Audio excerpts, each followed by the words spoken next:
All right, we'll call to order this Nettle Creek School Board work session. We'll show all members present with the exception of Mr. Sankey. In compliance with open meeting law? Yes. Please stand for the Pledge of Allegiance and moment of silence. Allegiance to the flag of the United States of America and to the republic for which it stands, one nation, under God, indivisible, with liberty and justice for all.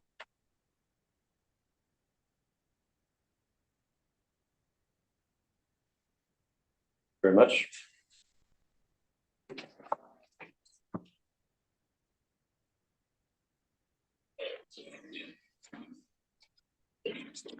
Brian, we're good online. You can hear us? Yes, I can.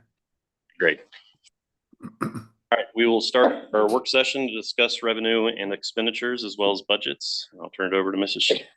Sardis. Okay, tonight's work session is scheduled to address the current financial reality of Nettle Creek Schools and to gain a better understanding of where we are now and where we need to be moving forward.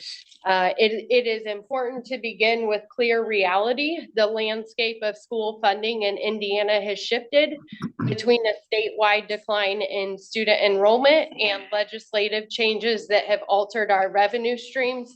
We're facing a structural deficit that can no longer be managed through minor adjustments. Tonight, we're not only looking at numbers, but looking at how we can protect the core of our small school big experience while adapting to a physical environment that provides less support for some essential services. Our goal is to be intentional, transparent, and proactive in ensuring Nettle Creek remains a destination district, even in a challenging economic climate. Before we begin our formal discussion this evening, I would like to introduce a few of our professional advisors who are joining us. First, I'd like to welcome Attorney Ron Cross, who serves as legal counsel for Nettle Creek School Board. We also have with us Dr. Brian Harmon with Harmon Consulting. Dr. Harmon has been an instrumental role partner to Nettle Creek Schools, providing a deep financial analysis and supporting our budget process since July of 2022. Also in attendance, we have our principals and directors.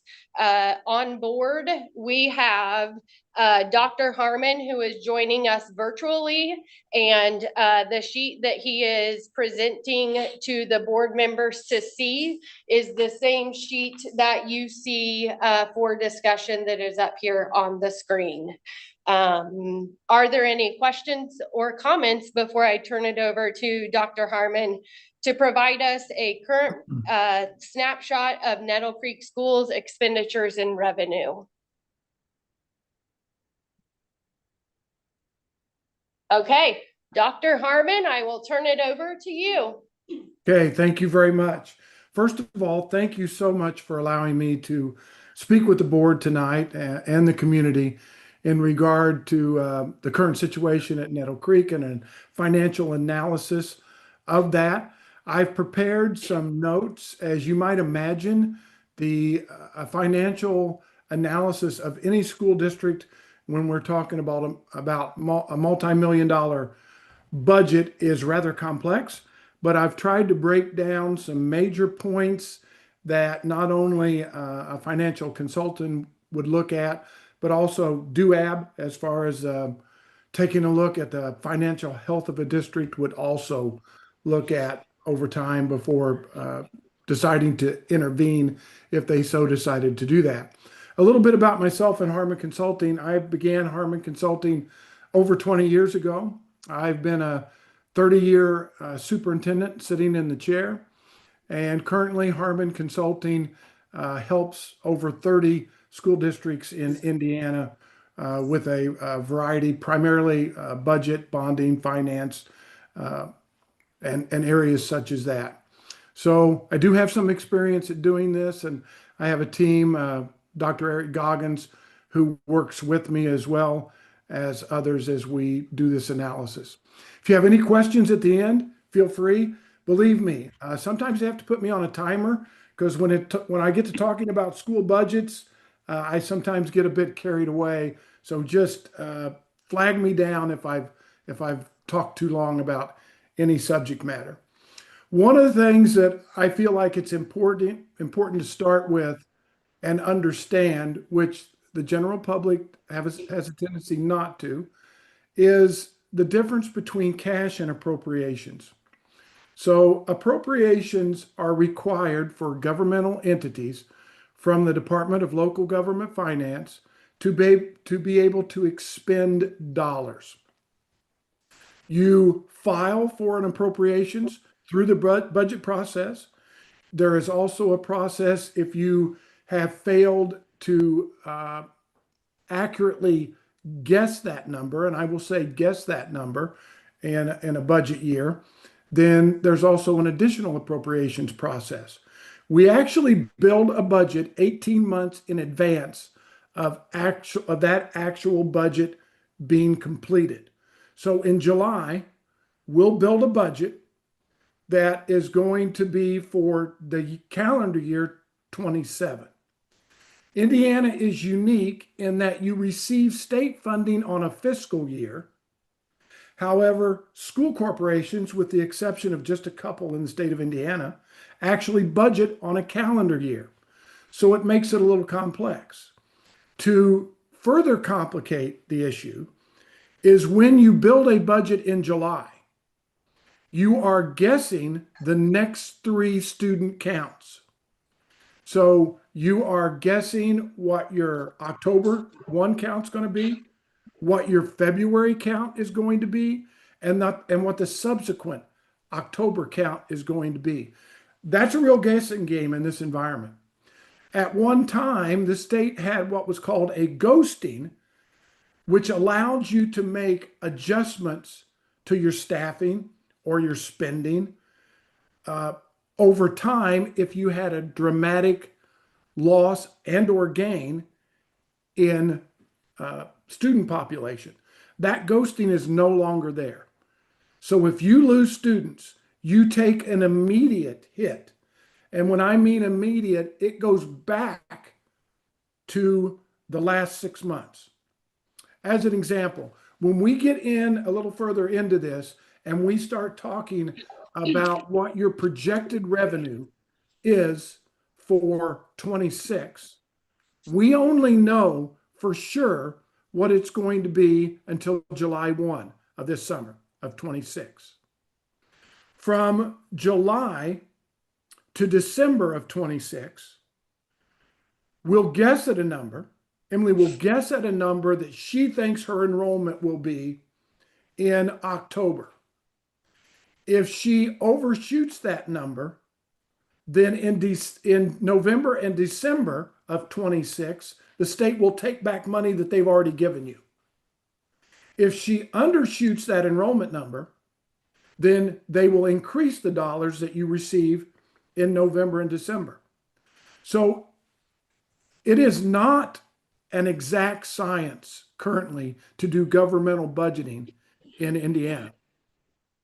There's a lot of guessing that goes on and a lot of assumptions. And if a school district would lose a number of students on a particular count for whatever reason, it can have dramatic effects on the budget. Now, I will tell you this, I'm going to provide some information about the reality of where Nettle Creek sits financially right now. Congratulations to you and your superintendent for recognizing this early. Typically, I don't get phone calls for new clients when it's rainbows and sunshine outside. Typically, they call me when they're in trouble, when they're in deep trouble, and they haven't recognized that trouble is upon them. And we're helping some districts right now that have to do immediate cuts in order to survive. The sky is not falling for Nettle Creek. However, you do need to deal with the situation. Now is the time to deal with it. Hopefully your enrollment was going to stabilize at some point over the last couple years. If that doesn't happen, then you end up having to deal with it before it becomes an emergency at that point. And we'll talk a little bit more about that. The other thing I would share with you all, particularly the board, because you don't have an opportunity to see other school districts across the state. And as I work with over 30 school districts, Nettle Creek is not the only school district by any stretch of the imagination that are having these discussions. Senate Bill 1 had some consequences in it. General loss of enrollment, particularly in rural areas across the state, but basically statewide as a whole, has consequences to it in the finances. So many schools overspent their revenue in 25 and are preparing to do that again in 26 and are now having these discussions about needing to deal with it. So you can have cash on hand and you can get authority to spend above your revenue for a particular calendar year. You say, well, how can that happen? How can you get more authority from the Department of Local Government Finance to spend more than you're going to get revenue in that year? You do it by having a cash balance. The state doesn't care where your cash comes from, either if it's revenue during that year or it's revenue that you've set back in a cash balance in that particular fund, in that particular bucket or silo, as they're called, for a different fund. And some districts will make the mistake and say, oh, well, we've got plenty of room to spend because my appropriation is $10 million and I've only spent $7 million of it. So therefore, I have $3 million left. But the critical question is how much of their cash balance from prior years that they've built up is built in that authority of 10 million. And if a school district or an individual superintendent or business manager doesn't recognize the difference between appropriation and cash, they can get themselves in trouble very quickly. And I've seen it happen many times. So it's always important because many times board members will see the appropriations report. One of the primary functions of a board is oversight of finances and ensuring that those are being monitored properly. And one of the major reports you see is an appropriations report.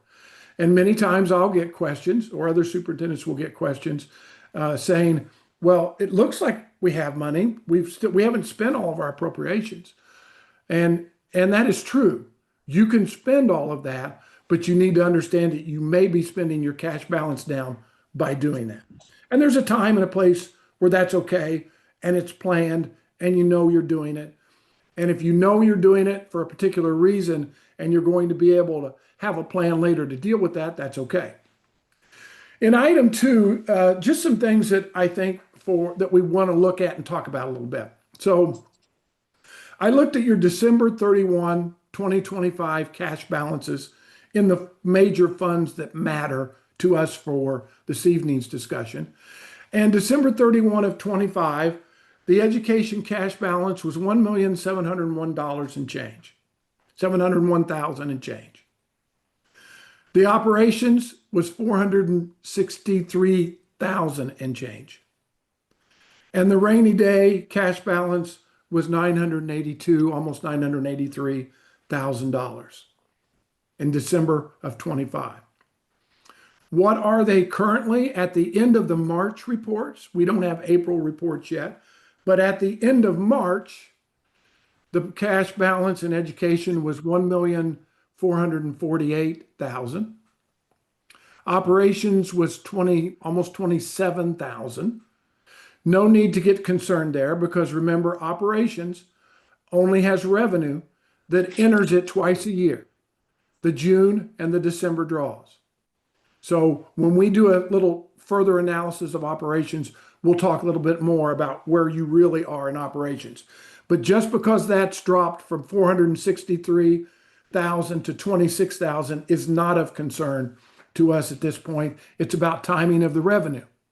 It does speak to the point about why cash balances are important.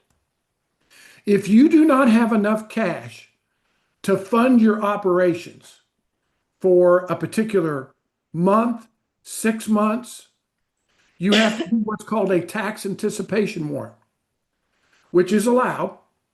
You can borrow against money that you're going to get in a calendar year. The stipulations on a tax anticipation warrant is that money has to be paid back at the end of that calendar year, and you have to pay interest on that tax anticipation loan. So it is only fiscally smart to have cash balances in all your funds. And operations is a prime example. You are operating the entire 6 months from January through June without any cash, none. You're receiving no revenue during that time frame. If you do not have a cash balance, then you're going to have to do tax anticipation warrants in order to be able to pay your bills until that June draw comes in. Rainy day is clearly stable from 25 to current at this point. The other thing that I would just point out is let's just take a look at your tax rates. So, Dr. Herman, I have yeah. a question maybe before Sure. we move on to tax rates. Can you talk about a cash balance or a reserve percentage, either for education, operation, or all three as a whole, and what that should look like? Sure. And why? Yeah, I don't know that you have my latest set of notes, but do you have, if you go to item 4, is there a cash balance listed there under item 4 on your sheet? In 4E, do you have a 4E? No. Okay. So I'd done a revision I just added a couple things. Not the one So from yesterday. I had this on the list to talk about. So if you figure cash balance, there's going to be differing opinions on this, but IASBO, which is Indiana Association of School Business Officials,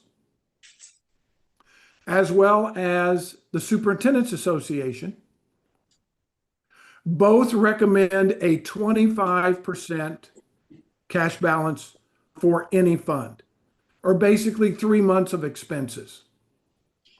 The ISTA typically will recommend anywhere between 10 and 12% cash balance, typically in meetings that I've been in. The honest truth is probably the right number somewhere in the middle. One of the reasons that IASBO, which is the financial organization for the state of Indiana, recommends 25% is because there have been years, and during my career, it's happened twice, where for whatever reason, the state legislature got behind in their work and we didn't receive payments for 2 or 3 months from the state until they solidified and finalized the budget process. In that case, a school district could be in trouble in a hurry to try to be able to make payroll. So for you, you base that 25% on annual expenditures.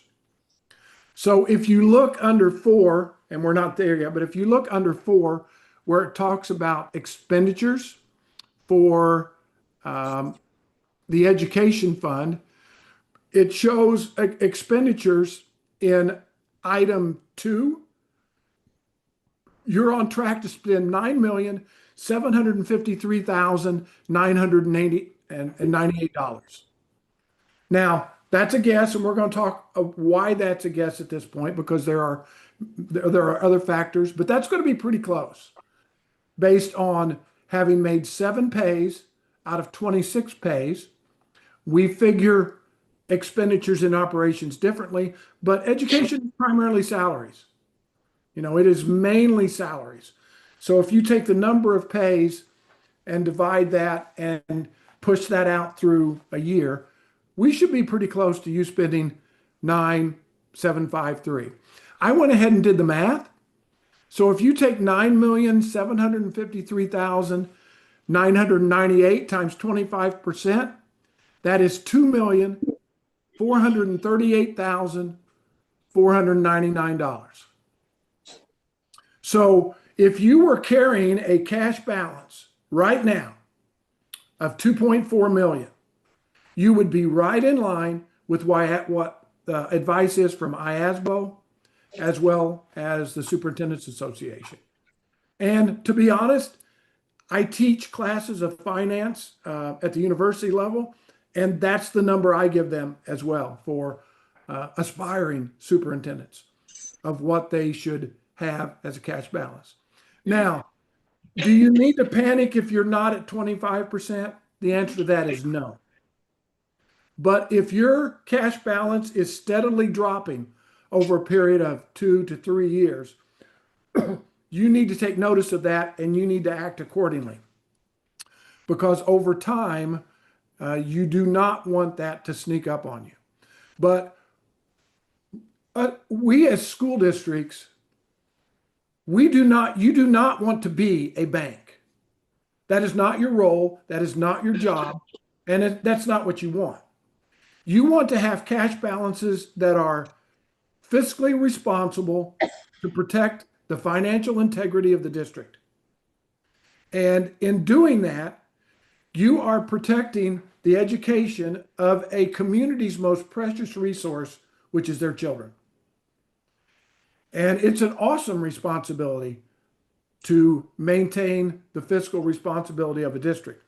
But it is certainly well worth it to offer programming to that valuable resource of a community. And sometimes it's no fun. I mean, believe me, probably the worst decision I ever made was leaving the classroom. That's when I was probably the happiest, is when I was teaching kids.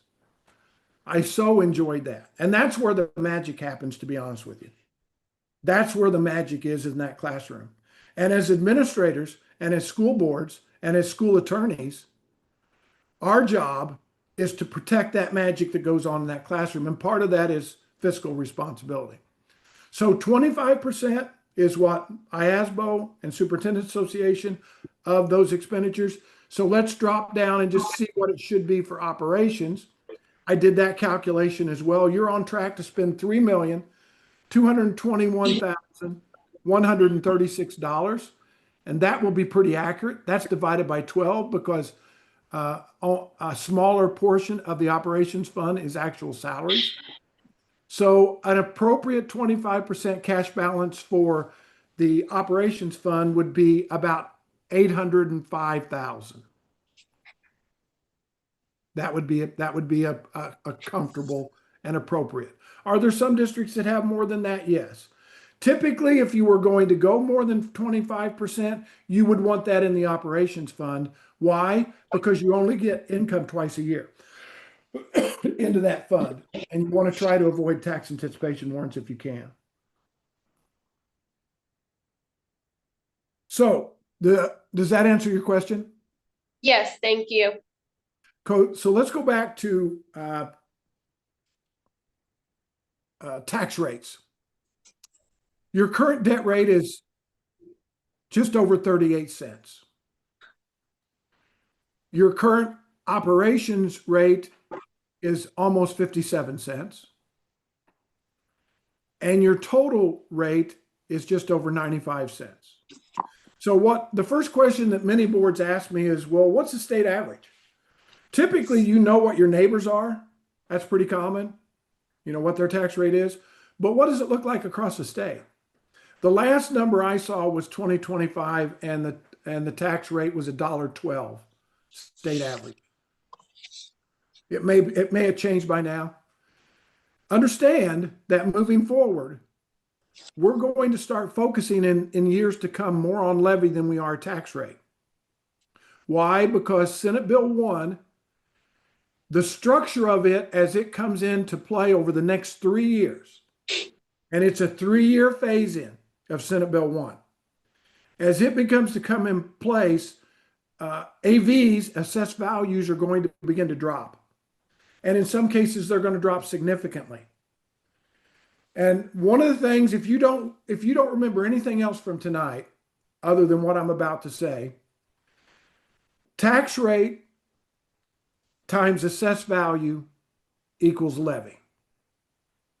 Tax rate times assessed value equals levy.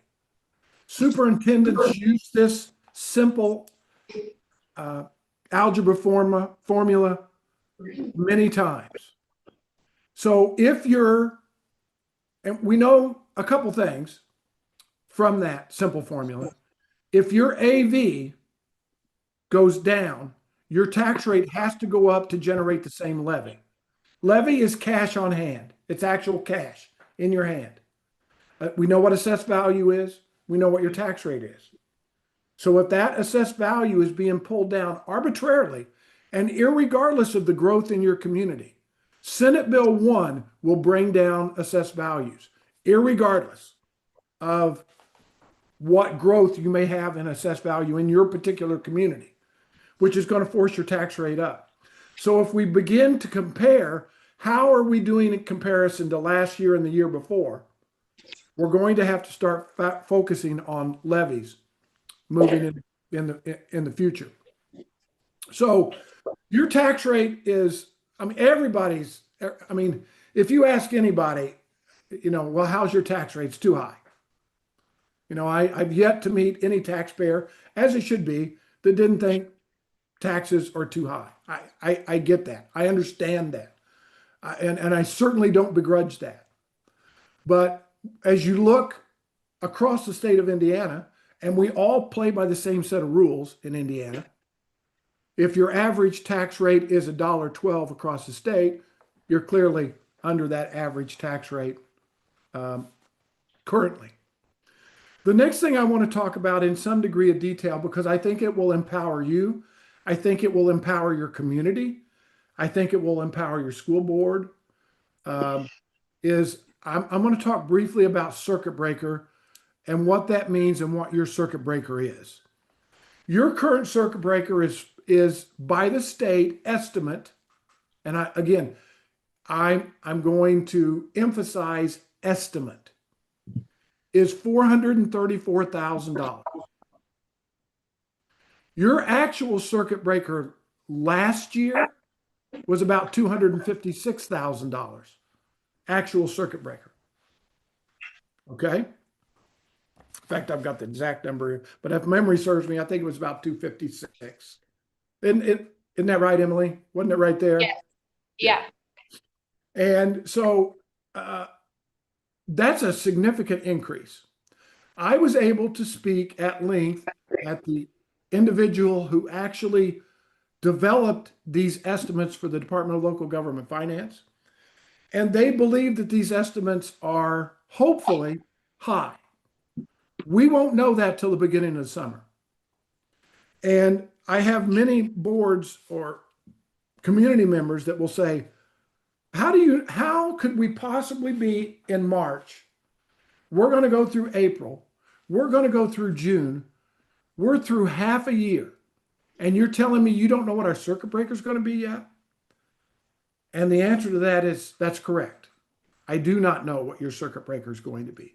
Why is that the case? Well, let's just briefly talk about what a circuit breaker is. The state of Indiana, in our Constitution, has circuit breakers of 2% and 3%. Generally speaking, 1% for homeowners, 2% for farm ground, 3% for business.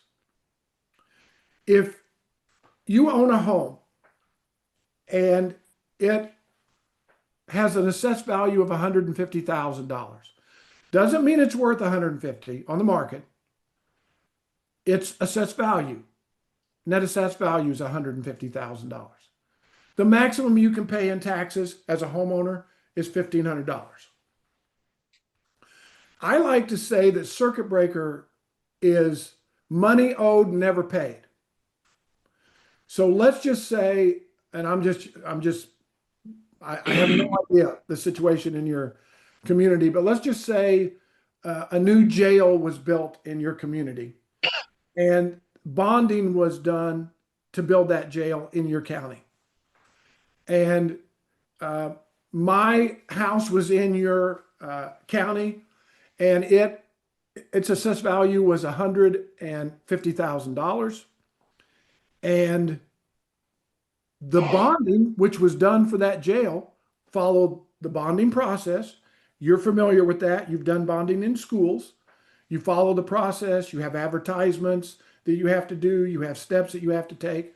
And I owe $2,000 in taxes. Legitimately, I owe that to pay off those bonds. I'm only going to pay $1,500 because of the circuit breaker. That $500 differential becomes part of this $434,000 right here. That would be my portion of that number for me as a taxpayer. Each of you may be over your circuit breaker amount. You may be under. If you're under, you're going to pay it all. So if what I owed was $1,200, I'm going to pay all of $1,200. So circuit breaker can only be calculated based on the individual taxpayer forward. Each of you around that table has to have your circuit breaker, every business, every farm, every home. So they have to calculate the specific location for every taxpayer based on that circuit breaker, whether it's 1%, 2%, or 3%. That's the reason it takes a while. That's the reason this 434,000 is a guess. Now, if I'm guessing your circuit breaker is going to be over 256,000. Rarely does a circuit breaker go down. It does happen.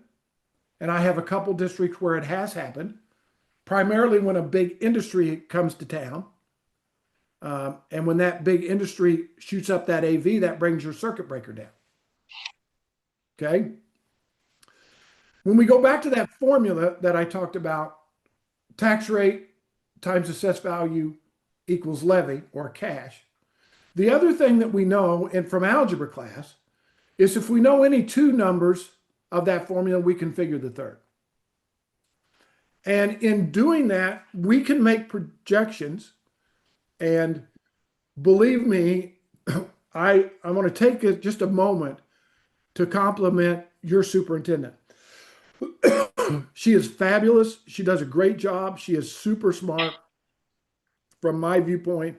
And she's put a lot of work into navigating over really the last year of putting this together. Where are you headed? Where are your numbers going? How are we going to project these numbers? And what do we need to do? And what's the timing of when we need to do something about it? And how are we going to roll that out? And believe me, currently, the superintendent's position, the talent pool is not very deep for current openings across the state of Indiana. So congratulations to you for that, because there are several searches going on right as I speak, and many times I'll get calls about someone, if there's anybody out there that I know about that might be interested in openings, which are currently open. But that formula, Emily will use each time she makes predictions on where those budget numbers need to try and fall, and to be able to advise the board. If the board says, well, if we do this, what's going to be the effect on our taxpayers as far as tax rate and levy? And that's how she figures that out, to make those calculations and make those predictions moving forward. I'm hoping that your circuit breaker is less than $434,000. The DLGF thinks those numbers are worst case scenario, but to be honest with you, they don't know either.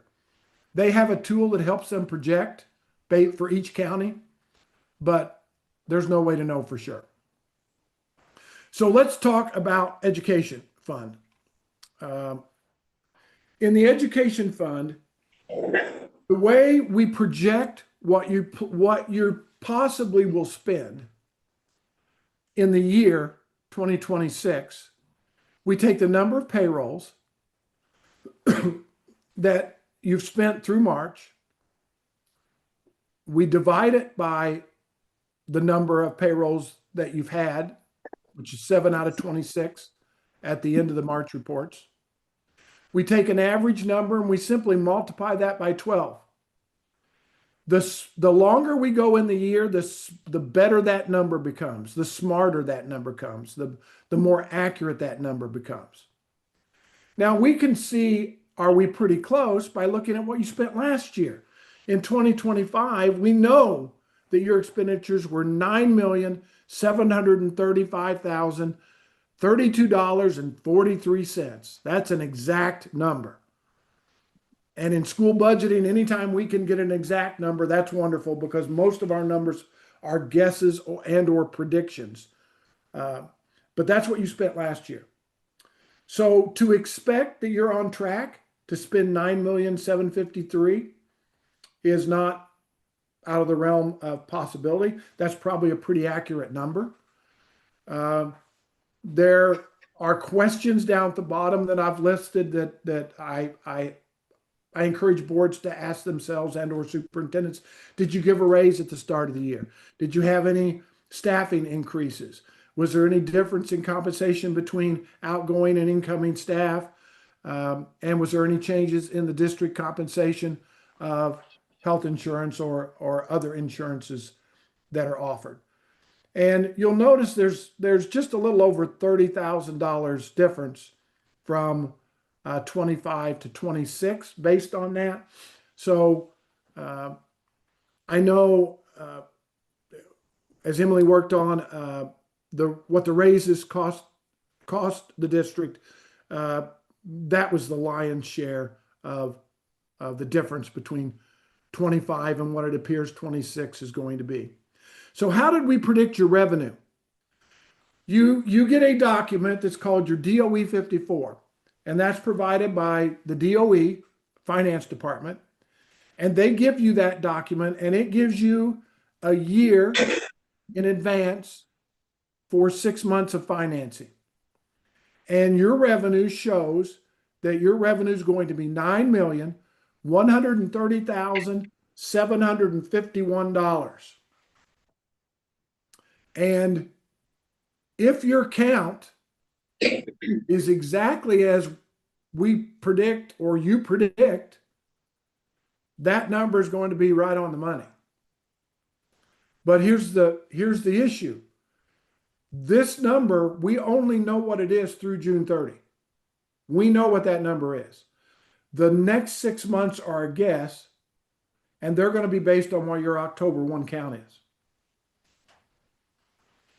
But unless you have a dramatic change, unanticipated change, let's put it that way, in enrollment, that's going to be pretty close to your revenue. That puts you at a spending deficit of approximately $623,247 for calendar year 26. Dr. Harmon, I just want to jump in here 1 second. Sure. If October count were today, as it stands, our graduating class of seniors this year is going to be about 87. Our incoming class of kindergartners is about 57 to 60. So if October count was today, we will be down 27 students going into next year. Sure. And that's not uncommon as well. Schools, and I'm not sure why, but I'm seeing those type of decreases in enrollment, particularly in I have some more urban and some rural, but particularly in rural areas, I'm seeing those kind of drops. So when the budget is put together in July, the state will put out what's called a budget worksheet, a basic grant worksheet, okay? And Emily will take the numbers that she believes those enrollments are going to be. And as I said, as the deeper you get into a year, the smarter you become, because there's fewer estimates and more known numbers. In early summer, once we know what the circuit breaker is, that's one of the estimates that's off the table. Now we know what that number is. In October, when we know what your number is, or really when school starts, because usually once school starts, there's not a dramatic change from the October 1 count. You'll know more about what your revenue is going to be for that particular year. But it is safe to say that I believe that and that your over expenditure is going to be somewhere north of $600,000. Could it be more than that potentially? Yeah, but a lot of that's going to be determined by that October 1 count. And, as already we know that October count's going to be lower just based on the seniors that are leaving and the incoming kindergartners at this point, certainly we could expect that number is going to be higher than the 623. So, but that's the number based that we don't have a basic grant worksheet that we can plug that into the state's formula as yet. That's not been made available as yet to do that. I have a question, Dr. Harmon and Emily. I'm sorry. This could have been answered before, but our date is October 1st, but what if we have students move out and move in? Do we get that money or do we lose that money? Does it go to the school? Do you know what I'm saying? Yeah, So what happens with that? Yeah, that's a great question. And was that Marcy? Did that come from Marcy? Yes. Yes. So that's a great question. And I ask stupid questions. It's a little unfair from the state standpoint. It is probably better that they've gone to 2 counts, a February count and a March. If you lost and or gained a student after October prior to 2 counts, you didn't receive nor did you lose money. Either way. So if you gained 10 students, you got no more money for the year. Now, the way it is now, if you retain those students to the February count, you'll get money in the second semester for those.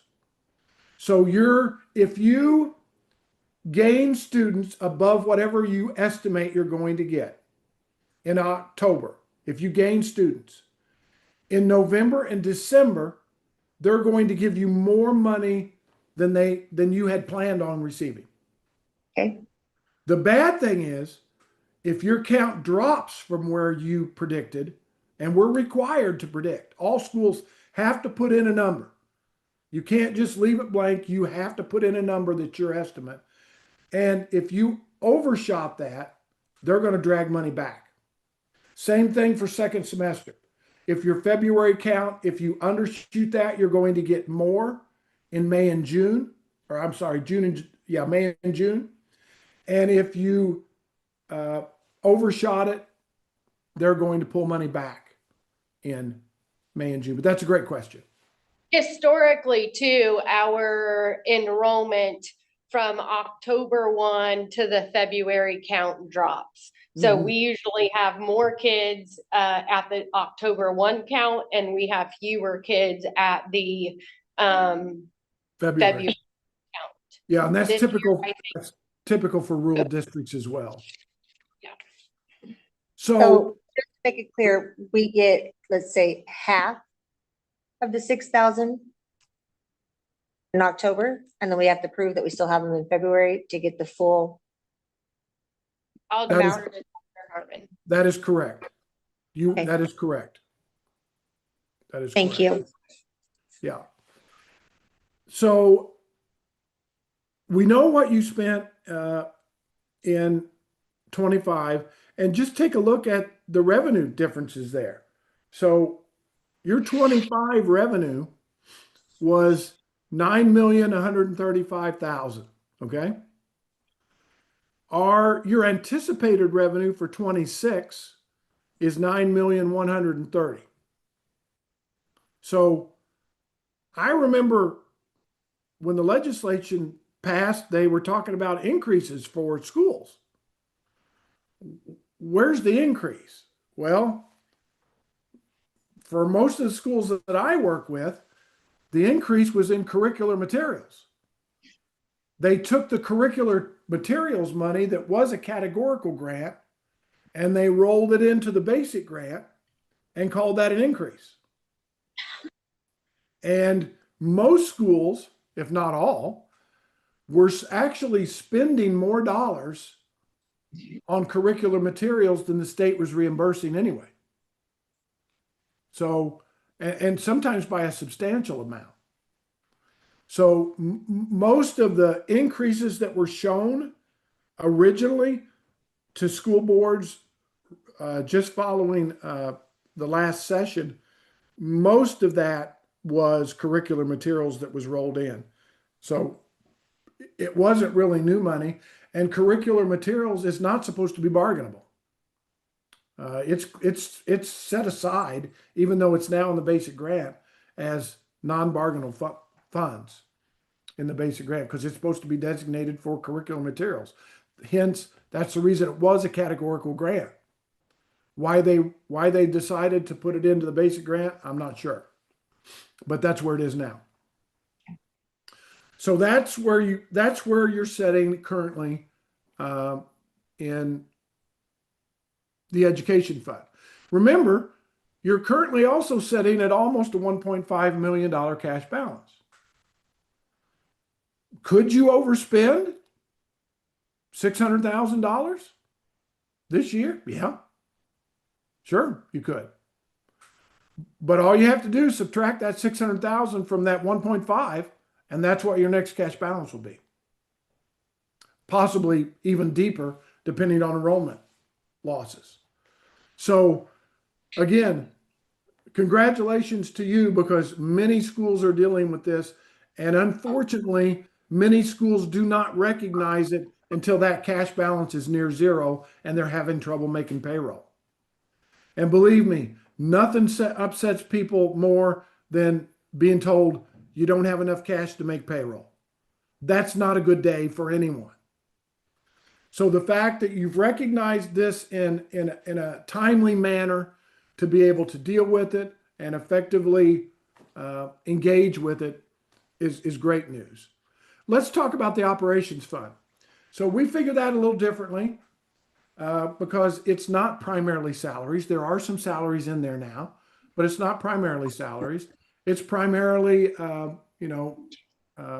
utilities, transportation, roofing, HVAC, basically care of the buildings primarily. And based on a simple analysis of 3 months and based on prior year, you're on track to spend $3,221,136. And that's going to be a pretty close number. Now, remember we talked about the difference between appropriations and actual expenditures and or cash. You have an appropriations that is above your revenue. And they gave you that. It's not a lot above, but it's above your revenue. Why did they give you that? It's because you've got cash. Remember back up here, you had $463,000 at the beginning of the year of cash to get that appropriation.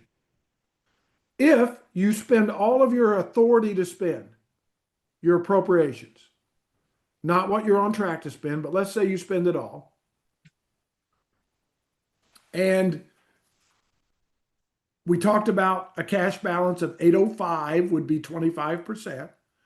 If you spend it all, your cash balance at the end of 26 or the beginning of 27 would be $122,000, down from the 463 if you spend all of that. Now, what could help you here? I've already subtracted out worst case scenario, 434,000 as a circuit breaker loss. Now, when I say circuit breaker, they also rolled your homestead credits into that. And for 1 year only, you are allowed, the school district is allowed to take some of that loss of homestead out of your debt fund and not out of all of your operations fund. You have till May the 15th to notify your DLGF rep if you want to do that. And just a brief explanation of that. Again, debt is what's called a protected fund in the state of Indiana. Obviously, that's how the state has a great debt rating, because you cannot fold on a debt. Debt is protected. But they gave school districts 1 year waiver on that so that you could proportionally, based upon the proportion of your levy, take some of that loss from debt, your debt cash. And I would encourage you to do that. I'm encouraging all schools to do that. And you've got till May 15th to notify your DLGF rep that you want to take advantage of that one-time statewide legislative waiver of the debt fund. And part of the reason is they're not sure exactly what the results of that homestead credit is going to do, and therefore what your 434,000 loss will be. So the operations fund is a little easier to predict. It's a little more stable because it's based on tax dollars, property tax dollars, rather than state payments. So, I mean, it's relatively predictable. How do you get more money in operations? You are given what's called a state growth quotient each year that you add on to your levy, and the state will tell you how much you're allowed to increase your levy. They give you that information in July so that you can plan that in the subsequent budget. So some schools have talked about, well, originally you can transfer up to 50% of your revenue into the education fund, into the operations fund. Okay. We're getting far enough down the road since that happened that I'm starting to get the question, why? Well, the reason is in the old general fund, they moved approximately 15% of the expenditures from the old general fund into this new operations fund. Remember, the operations fund used to be the capital projects fund, the bus replacement fund, and the transportation fund, all three different funds. They wrapped into one operations fund. And they took approximately statewide 15% of those expenses, and that number was really close, and moved them to the operations fund. So rather than change the state funding to make it easy on them, they said, well, schools, you just go ahead and transfer 15% and just transfer it into your operations fund. We move the expenditures there, go ahead and transfer. Well, now schools are starting to think, well, do we need to do all that transfer? And the answer is no, you don't, but there'll be a cost to pay for that because those salaries for bus drivers, for maintenance, central office personnel, I mean, those salaries that went over there need to be supported as well. You can't pull the support from those expenditures. They weren't all salaries. There were other expenditures too that moved from the old general fund into there, still need to be supported by revenue. So if you short that amount, there's going to be a price to pay, and you're really moving your issue of potential over expenditure from one fund to another. And I don't know that that's fair to anyone to do that. But I get asked that question some. Can you do it? Yes, you can. I'm not sure that you would want to, or that a district would want to do that to any significant degree.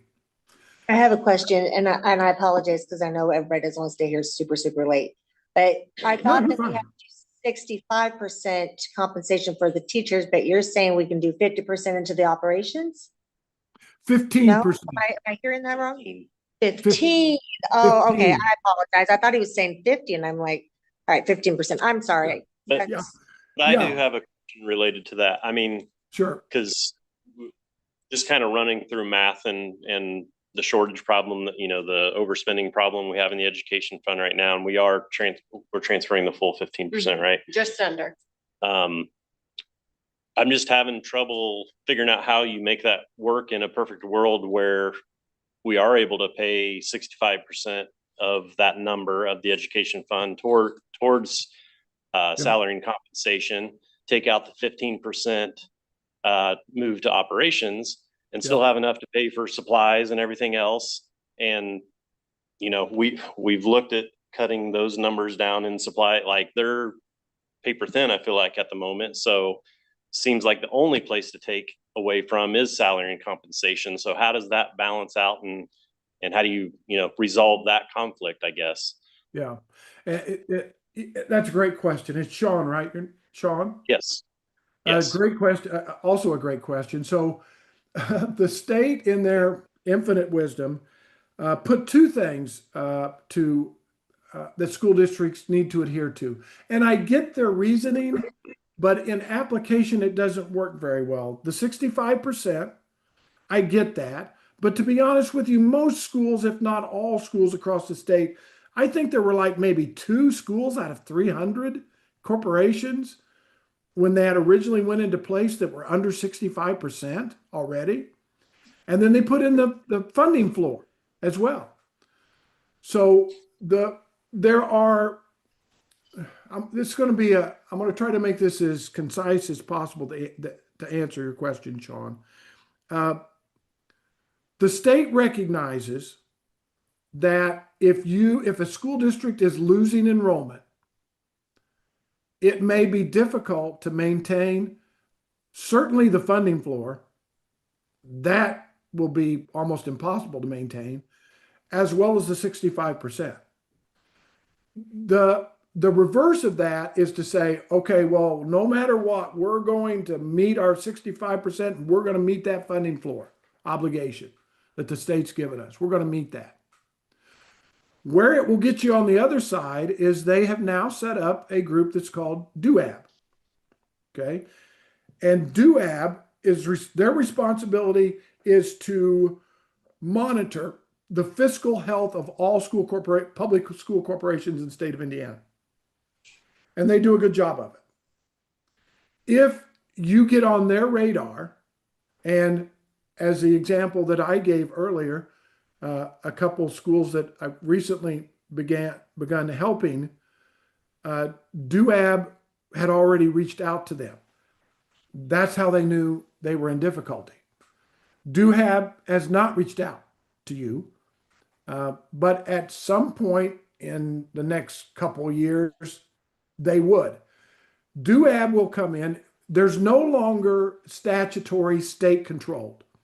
Back in the old days, I'm old enough to remember, if you got in bad shape, basically you didn't have enough money to make payroll, you went quote unquote state control. So they would send down a committee to your school that took authority over your school board and said, you're going to cut this many positions. We don't care who they are, where they are. You're cutting this many.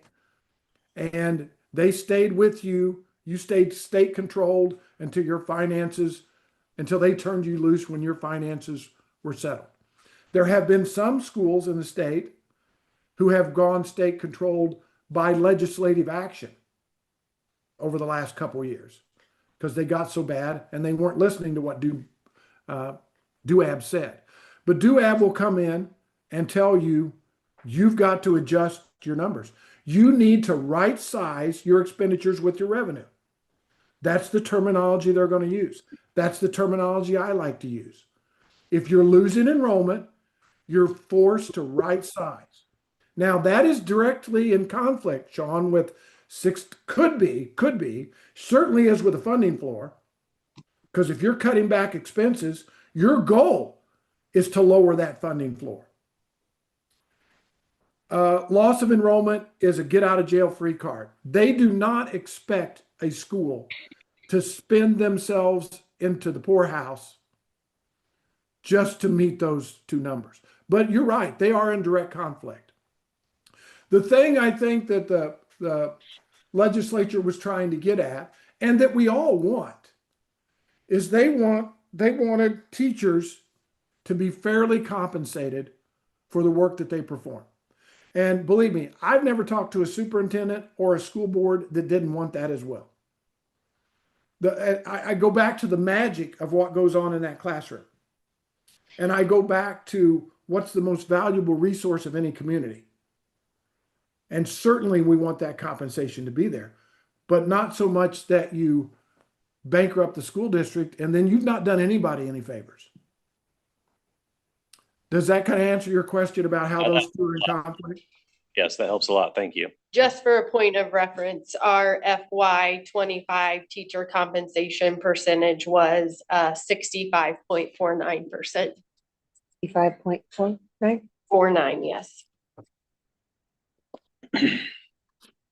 And that's a pretty common number. That's the reason they picked it, to be honest. I mean, that's the reason they bumped it from 62 to 65 is because most schools were doing more. So they just bumped it up. Now, where you will get in trouble, Sean, on that, and should, is if you're getting a lot increased revenue and you're not sharing that revenue with staff, both certified and non-certified. You know, if that's who they're going after in those situations. And there were some schools that were doing that, unfortunately. There were schools that weren't really taking any new dollars and sharing them equitably with staff, both certified and non-certified. And those numbers are really kind of there to prevent schools from doing that. That's not the situation that you're in currently. So in thinking about right sizing your district, and one of the things that I can't do, nor do I do or should I do, is where should the cuts come for Nettle Creek. Only you know your school best, and your goal is to balance the books while still providing as best you can the highest quality education that you can for your students. And you've done that, certainly. Looking at your test scores, I mean, you all have a fabulous school, done a great job. I'm guessing you've got great teachers in place that make that happen. I'm confident that you do. But right sizing your district and how do most schools approach that, you start looking at like sized districts around you. If they're living within their means, their per student amount cannot be drastically different from yours unless their complexity index is just astronomically different. And that's usually not the case. So you can look at your neighbors that what right sizing looks like for you. I can tell you this: the days of 18 and 20 in a classroom are quickly gone. They're quickly leaving us.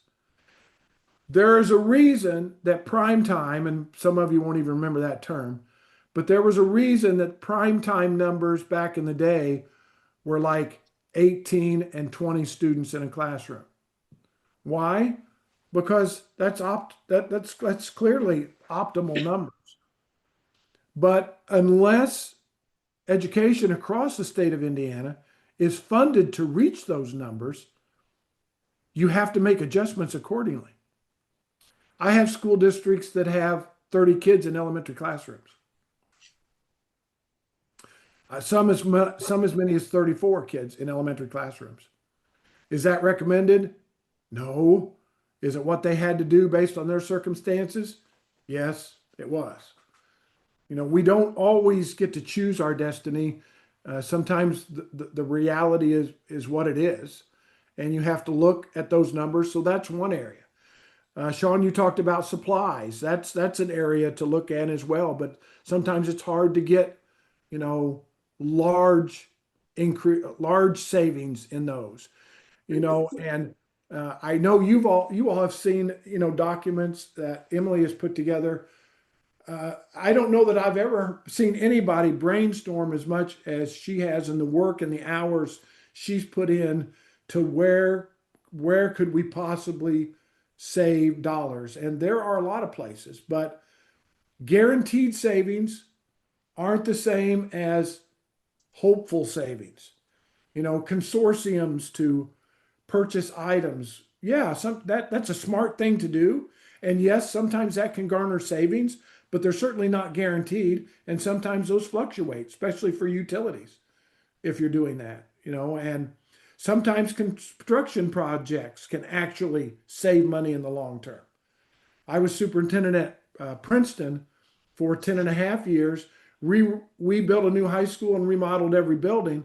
And the difference between, 30-year-old HVAC systems and modern HVAC systems, the amount of utilities that we were using dropped dramatically. So sometimes that can help. Lighting can help. All those things. But staffing and being right-sized for your student population is important to figure out, where you are.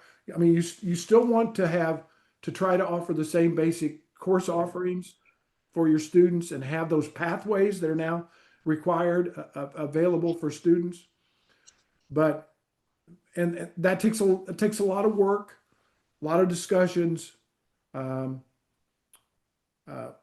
moving forward with that. And I know you've begun that process of thinking through that, and working with Ron, your attorney, to make sure that you're following statutorily both what state statute is in making potential cuts, if that's the direction that you go, as well as your policies that you have in place locally.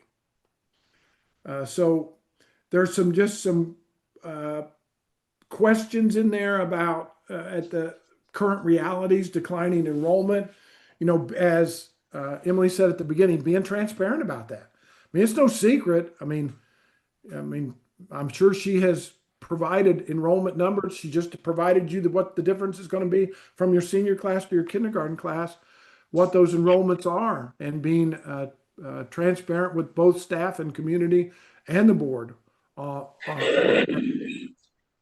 Revenue from 25 to 26, and why is that revenue not more? Why did it go down?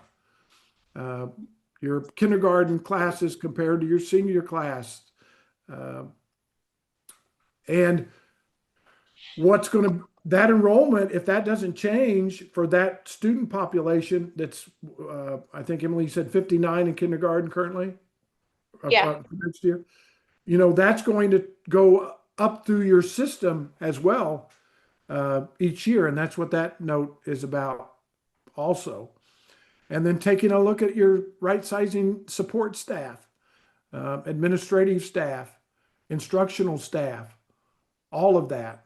You know, you look at all of it, and the term that I like to use and I've heard used because it's accurate is right sizing the district, and that's hard to do. You know, you don't when your enrollment is dropping, when that ghosting was in place to where you would receive the same dollars, it gave you up to 7 years to make decisions before you actually lost revenue. Then they dropped it to 5, then they dropped it to 3 years, and then they got rid of it. If that 7-year ghosting was still in there, where you lost 30 students and you had 7 years to figure out how to make up that loss before you actually lost the dollars, wow, wouldn't that be nice? But that's not the case anymore.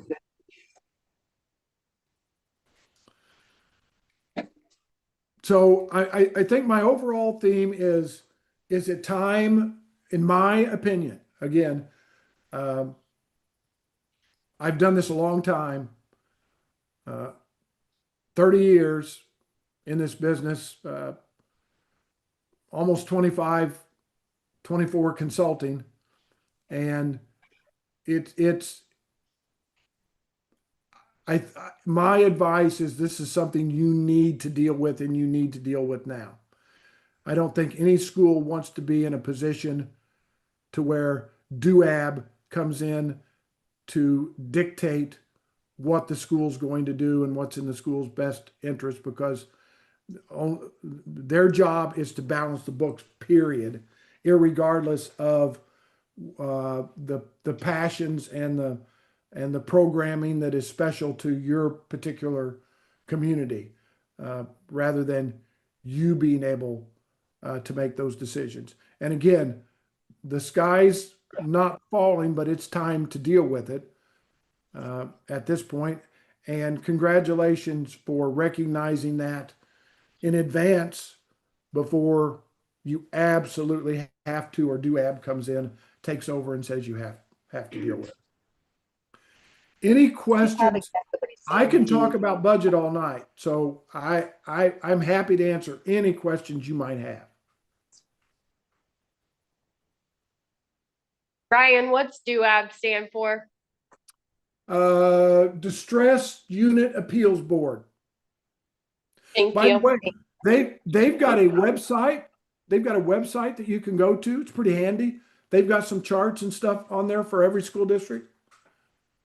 It's you might want to, as board members, you might want to take a look at that. There's some pretty good information in there. Now, they didn't ask me to be on the DUAB board. I would change a few things that they're monitoring and how they're monitoring them.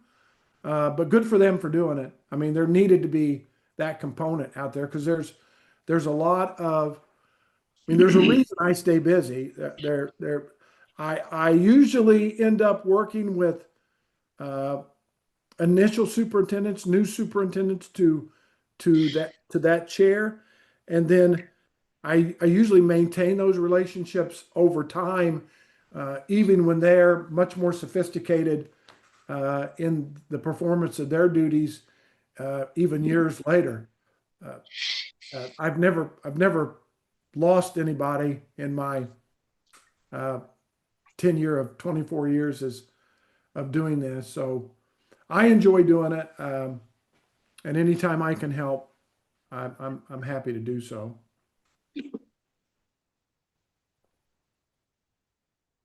Thank you, Dr. Harmon. I would open it up to board members if you have any questions or clarification on the information presented.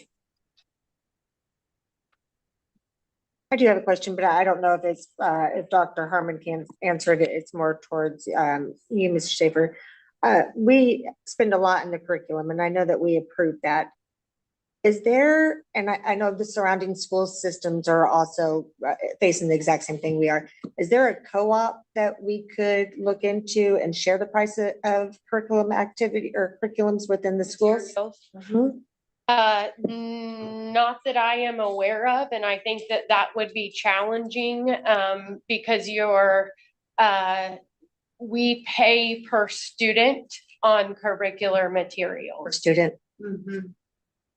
Per staff member. I just don't Yeah, understand. I concur with that.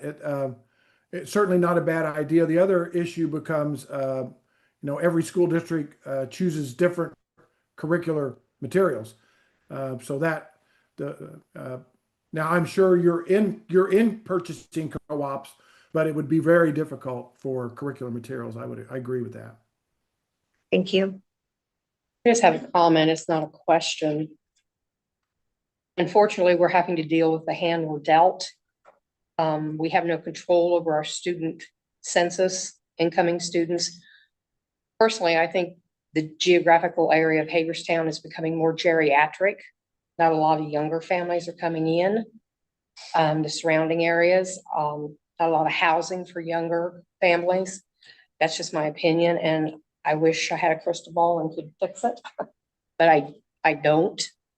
I think that's just the hand we're being dealt right now, and it doesn't help the state coming in and Senate Bill 1 either. So that's just a comment, my perspective on it.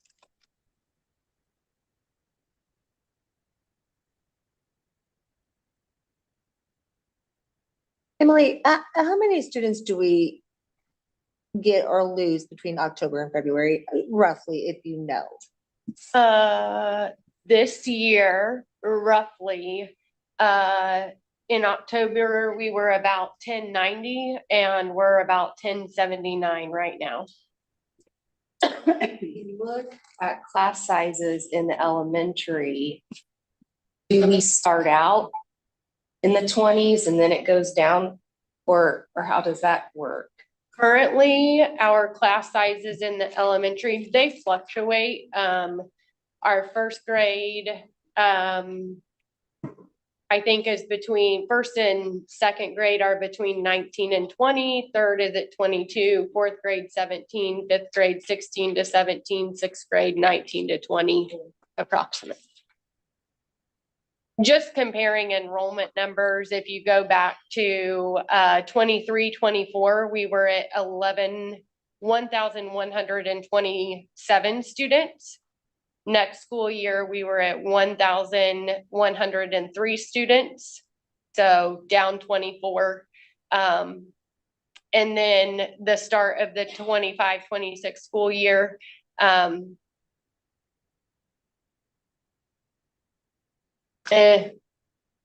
don't know, maybe I messed up, but again, down 24, down 13, and now down from 1090 to 1079. Yeah, that's correct.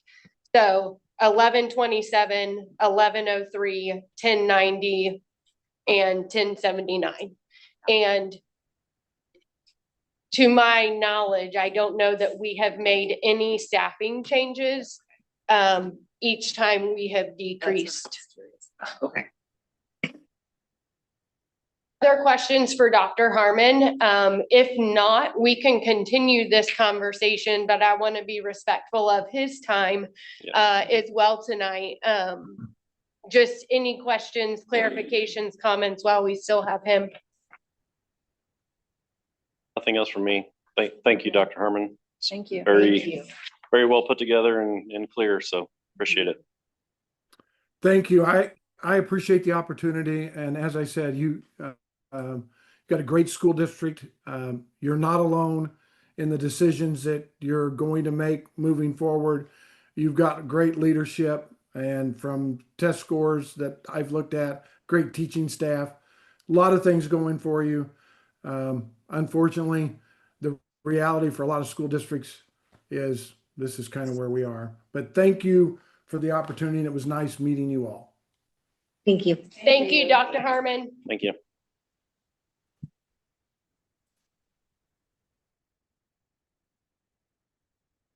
Woosah.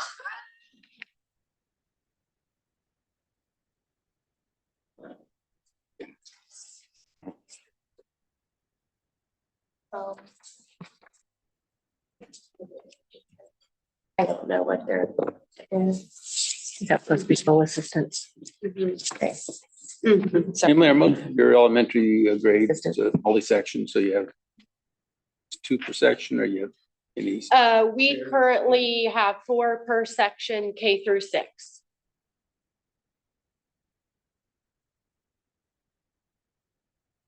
So just continuing on with the enrollment discussion a little bit. Julie, I think to your point, I think, I sit on planning commission too, and that's a topic of discussion as well. Lack of housing, aging population, lack of senior housing, which frees up some of that housing for younger couples that, potentially have kids. So, I think you're spot on.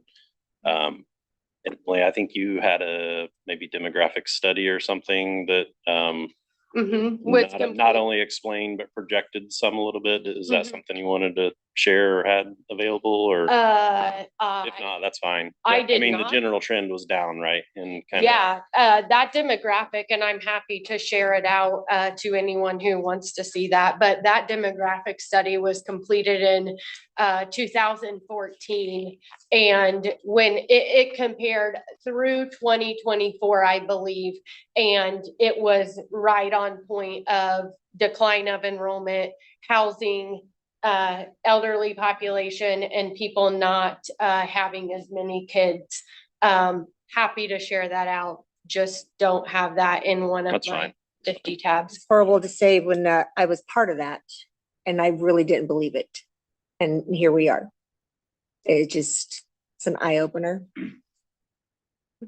I think, Dr. Harmon and Dr. Goggins, who also works with him, have encouraged me to do a current enrollment study. I think it becomes more challenging, and I don't know what this looks like, because I don't feel like the factor of virtual schools, micro schools, a lot of the online schools, voucher schools, there weren't as many opportunities in 2014 Mhm. as there are now. And I don't know how you put a finger on how that impacts your enrollment, because we're seeing more and more and more of those. Now, they're the experts, so maybe they have that figured out. I think that probably is a conversation, there are a couple of different conversations here. Number one, what are we going to do in the immediate to address concerns? But then number two, what are we going to do so that we are educated moving forward, so we're not back in the seat, so we can plan a little better around some of those things. I think a demographic study is maybe $8,000-ish. I'm not sure. The same company who completed our 2014 study is the same company who Dr. Harmons and Dr. Goggins recommended. If that's something we want to look into, we certainly can. I think that might help us for the future. Not going to help us in the immediate. One thing I do kind of want to draw attention to, because we're sitting here in April and, we're talking about he said upwards ahead of 600,000 we need to cut. And I think the board needs to be clear in that attempting to cut 600,000 in expenditures between now and December 31 is going to be very challenging. So we're talking about cost savings in 2026, where we need to decide, are we okay spending down a little bit of that cash balance in education continued? But total cost savings is going to be felt in budget year 2027. An example is, if you have a superintendent, you've already paid 13 of my 26 pays when that mid-year contract is done. And you can't change that. Any of our positions, we've already paid, Brian said through March, 7 pays. You can't change that. You won't feel that impact in budget year 26, but you will feel that impact in budget year 27. So that savings might look a little smaller, but we have to understand that we'll burn part of our cash balance down to then see a larger impact in 2027. I just want to be mindful of that. And then I also, before we start the conversation, and then I'll let you all talk, I think one thing that sticks out to me with Dr. Harmon is visible guaranteed savings versus potential savings. An example of that, we've had some conversations around our gas bills and doing an analysis of joining the consortium versus what we are paying now. Over the last 3 years, there could have been a savings of $50,000 if we would have been a part of the consortium. Those are potential savings. Just like Brian said, some years you're going to save, some years you may spend a little bit more. That is not a guaranteed savings that we can say we are going to save 120,000 by making that move right now. And we need to identify 600,000 or a little bit more in guaranteed savings, or we will likely continue to spend down our cash balance. Questions about that? There's a lot of talk about class size, and you gave that. He also mentioned right sizing classes. He made mention we don't live in a world of 16 to 18 students in a class anymore. What does right sizing our classrooms look like? So I think there needs to be an established class size. I would probably separate it into what is the board's comfortable class size from kindergarten through 2nd grade. I think your primary grades probably need to be a tick smaller than what your 3 through 6 grades look like. Younger students need more attention than our 3 through 6 grade students. And so I think there needs to be an established class size for K through 2nd, for 3 through 6. And then we don't add a section or we don't have a conversation about adding an additional section until those class sizes or our current students, butts and seats, have exceeded those class size numbers. So, I mean, and again, I think the board needs to decide what are we comfortable with, and we don't have to make a decision right now, but just roughly, if you said K through 2nd, your class size students per class is 23 to 25 students. 3 through 6 is 25 to 28 students. That takes your incoming kindergarten class down to 3 sections with 22 in a class. It takes your 1st grade class 24 per class down to 3 sections. Probably second grade, third grade stays at 4 sections, and that's 20 and 22 students per class. Fourth grade, it would be 3 sections. That puts 22 and 23 per class. Same thing with fifth grade, 3 sections, 22 and 23, and then sixth grade, 3 sections at 26 students per class. If you right-sized our current staffing based on our enrollment for next year as it stands today.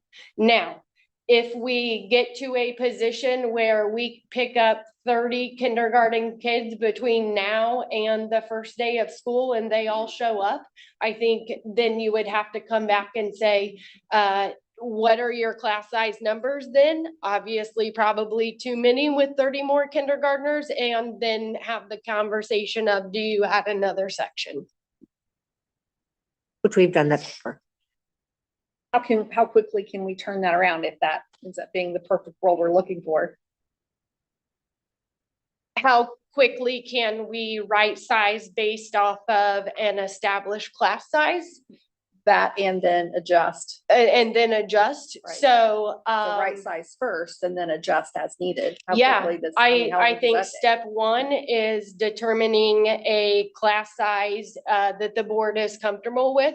If I am recommending, I would take the recommendation that I just said. I would want to provide at least an opportunity for input from our elementary principals and the staffing, but then once that decision is made and the board establishes this is our expectation or established class size, then you start figuring out how many teaching positions that is.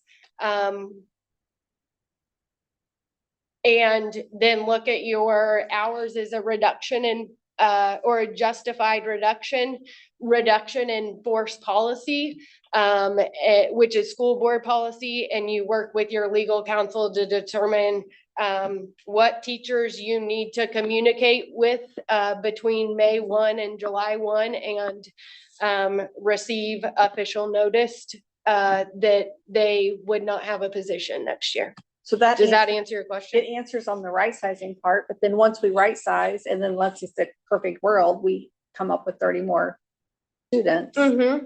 then how quickly are we able to adjust to make sure that we are doing the right thing with those students? Well, I don't hire bad people, so Never. you Of know, course not.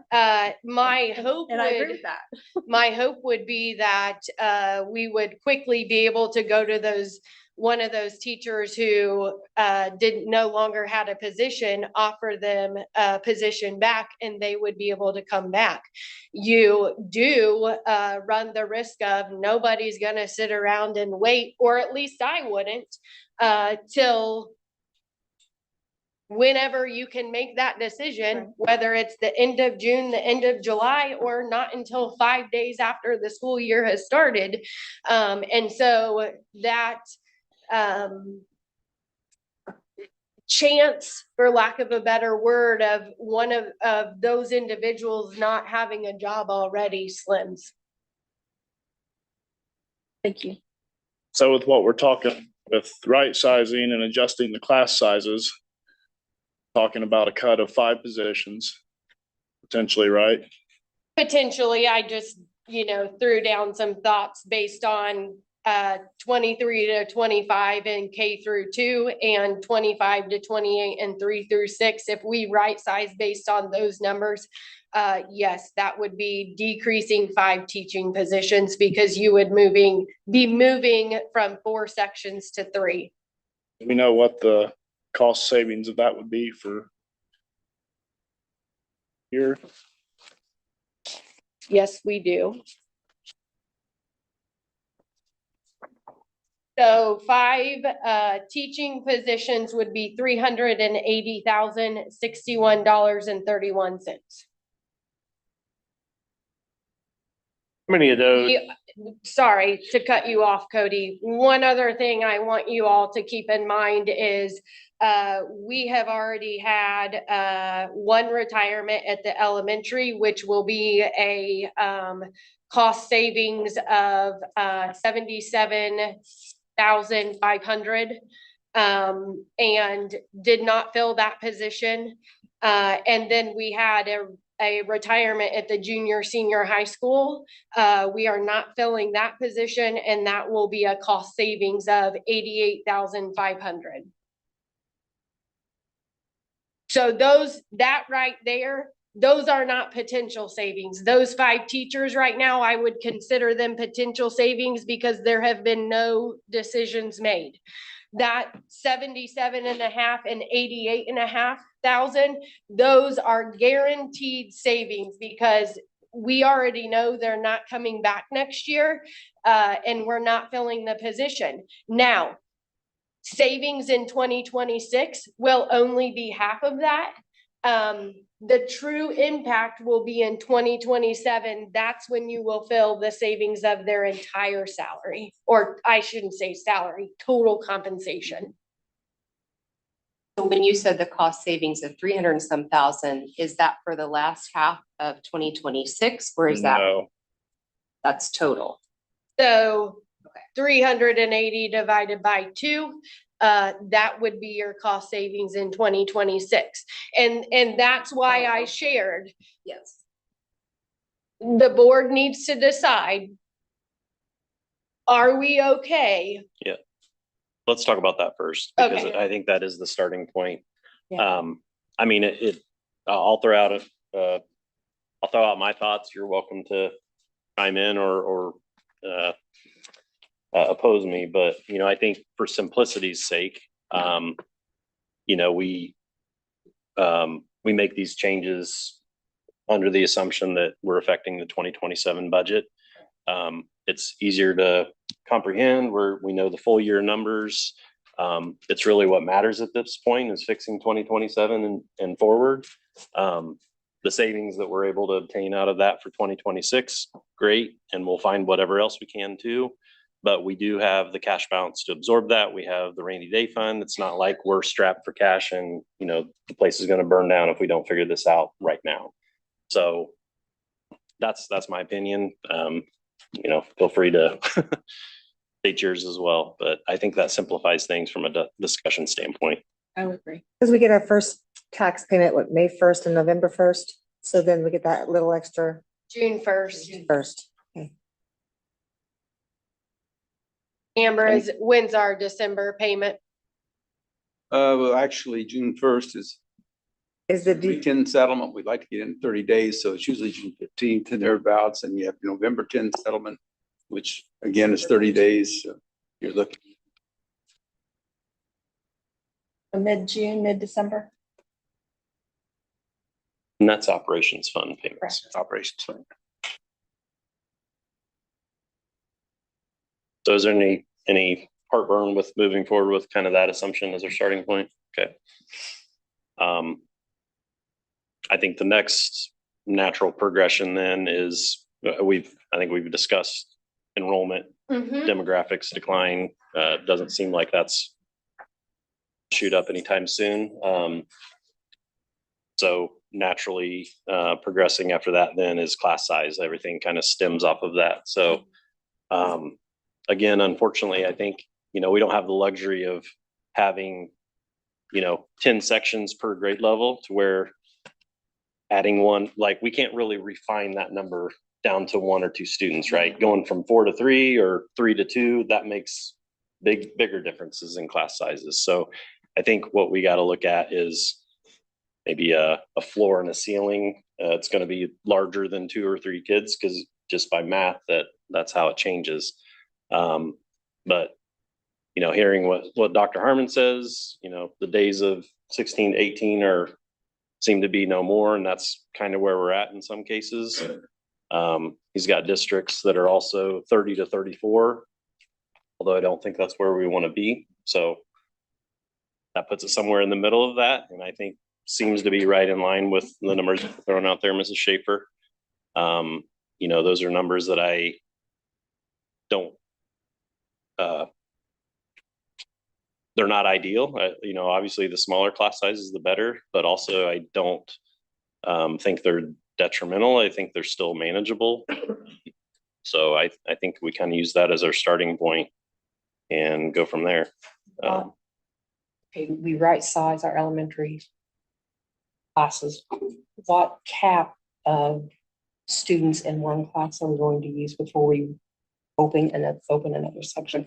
If we have an influx of students, say you've got 26 in a kindergarten class, what cap are you gonna let get like to 35 before you open another? Kindergarten?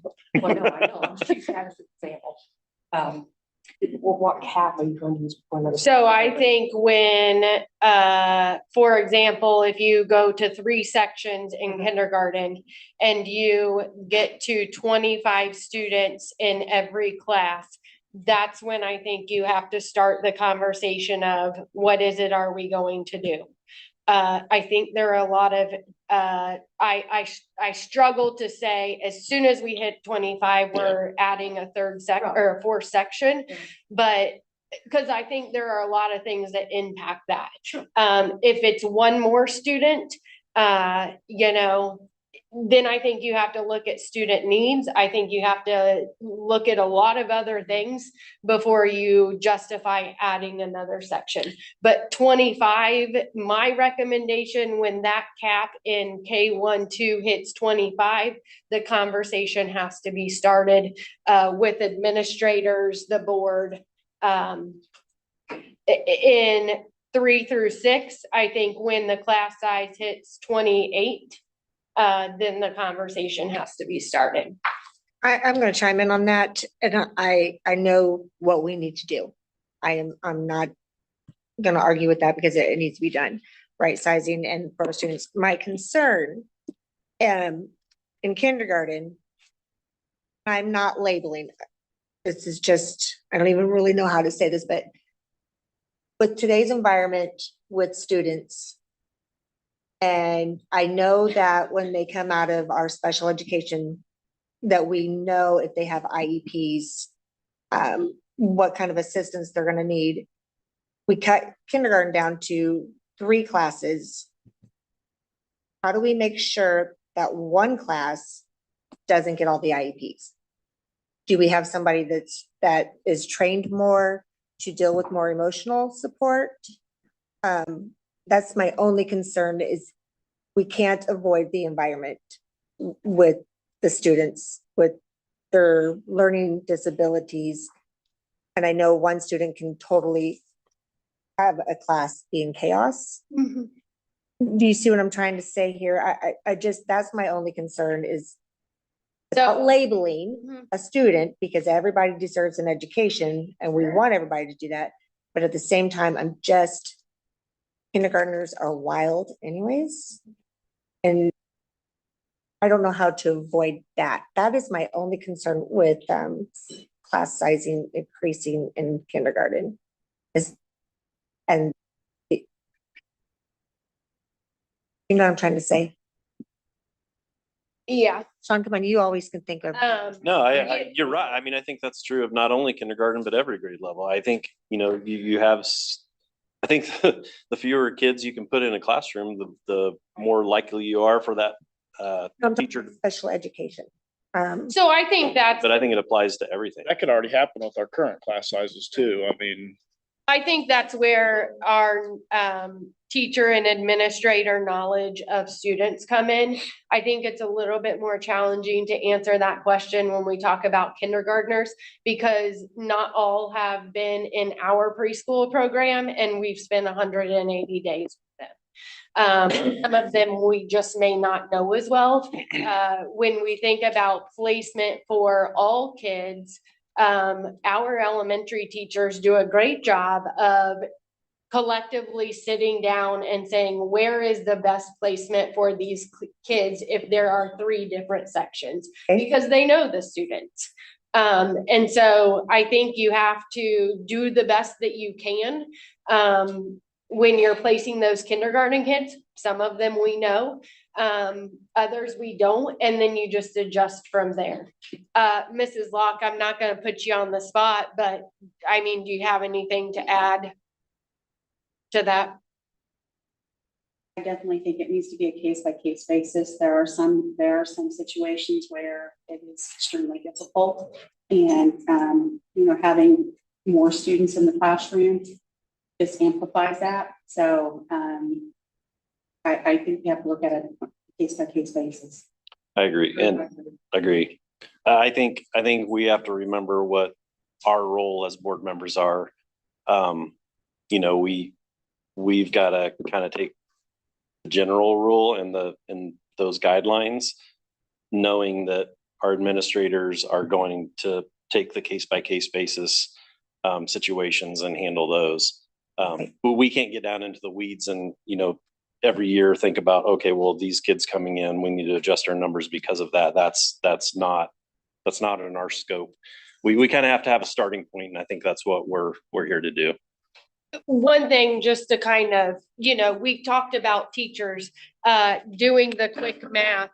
If our goal is 623,000 to cut, our 2 guaranteed teachers already takes us to 457,000. 5 teaching positions in the elementary takes us down to needing to cut 77,000 more dollars. Okay, we're getting pretty dang close. But if we say we don't want to take our kindergarten down to 3 sections, we want to keep it 4. Now we need to add back those dollars into that figuration, and we need to cut somewhere else. Which is fine. We've only talked about one area tonight, which is probably the easiest area. We can talk about others, but the money's got to come from somewhere. This is a good starting point. Yeah, I think to that point, maybe it's not it's the most straightforward. Sorry, yeah. But to that point, if we can evaluate everything within our budget, whether it's education or operations, and find guaranteed savings to be had, things that we can rely on, not spending that money and either getting rid of something else and saving that money so that we don't have to transfer it to operations or what have you. If we can find enough money to do that and don't have to completely make all these changes that we just talked about, that's great, right? I mean, if we can keep some of those class sizes the right, where you have a little more flexibility, that is an option too. But I think at the end of the day, whatever savings we come up with, we still have to right size as a school corporation, right? Yes.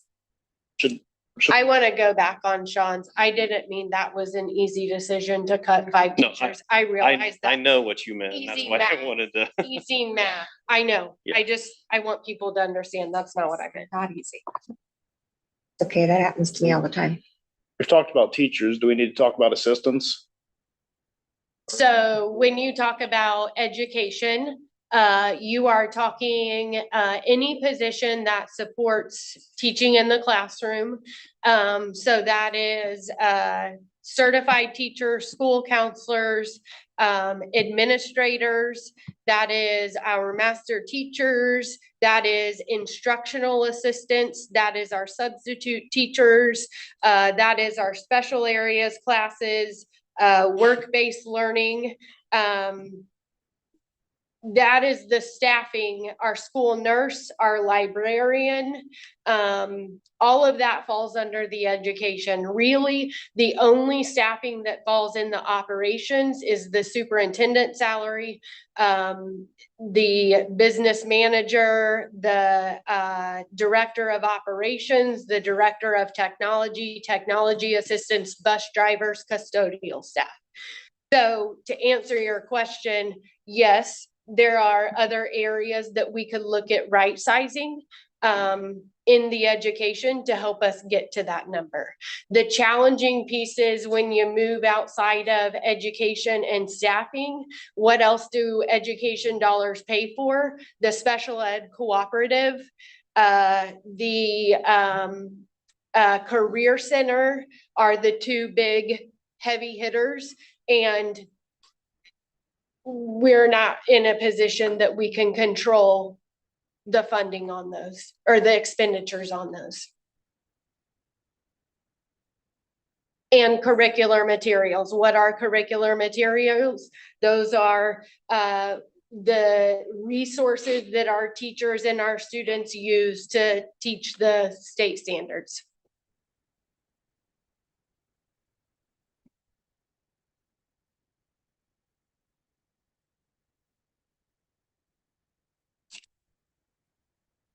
What is our total number of assistants at this school? And then how does that compare to other schools around here?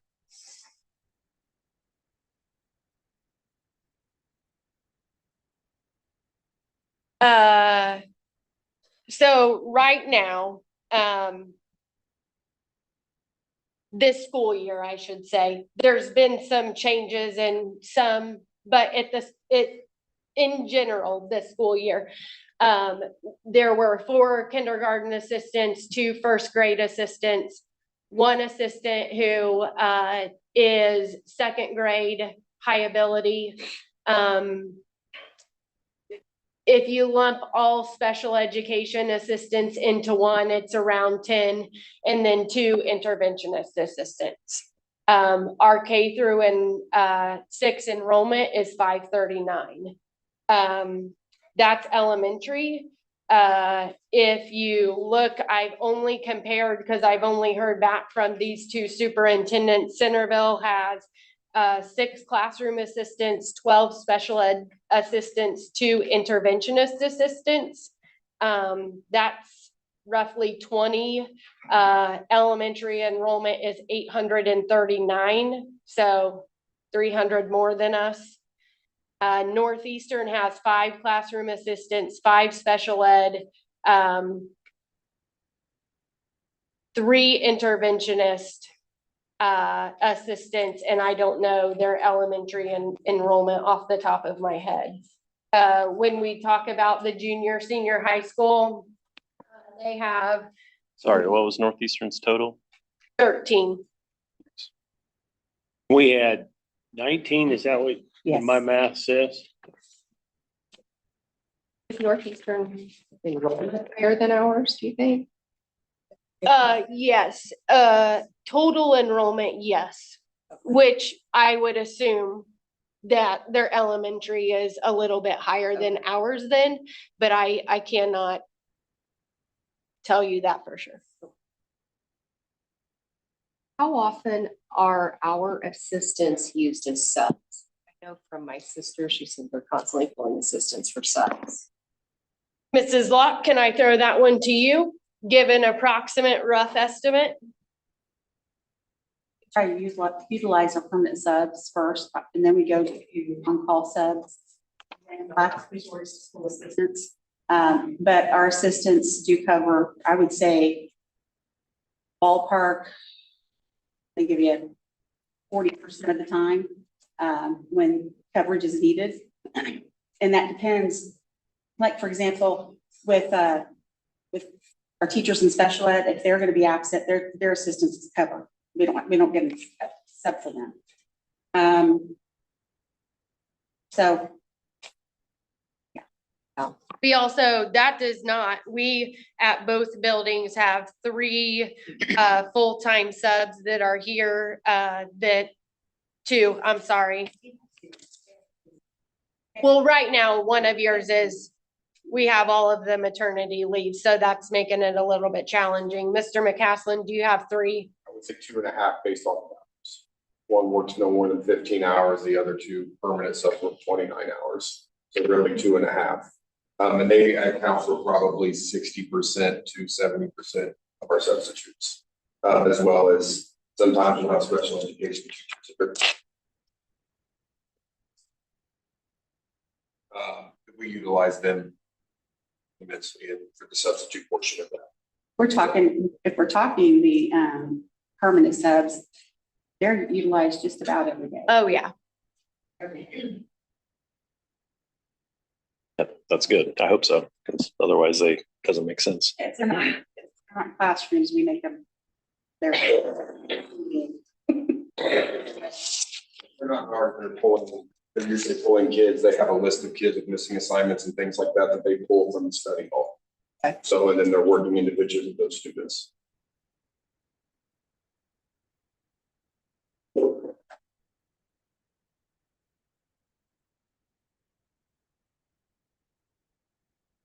We would be more staff with assistants than comparable schools in our area per student. If my math's right, correct? Yeah, I think it's challenging to say more staffed because I'll go into a little bit kind of where Marcy was. You know, we have to meet students' needs. And so, you know, sometimes there are students who need assistance and we need to provide that. And so I think it's challenging. I think what drives your special education assistance is the needs of those students and helping them meet their goals. That's a little bit more challenging to change.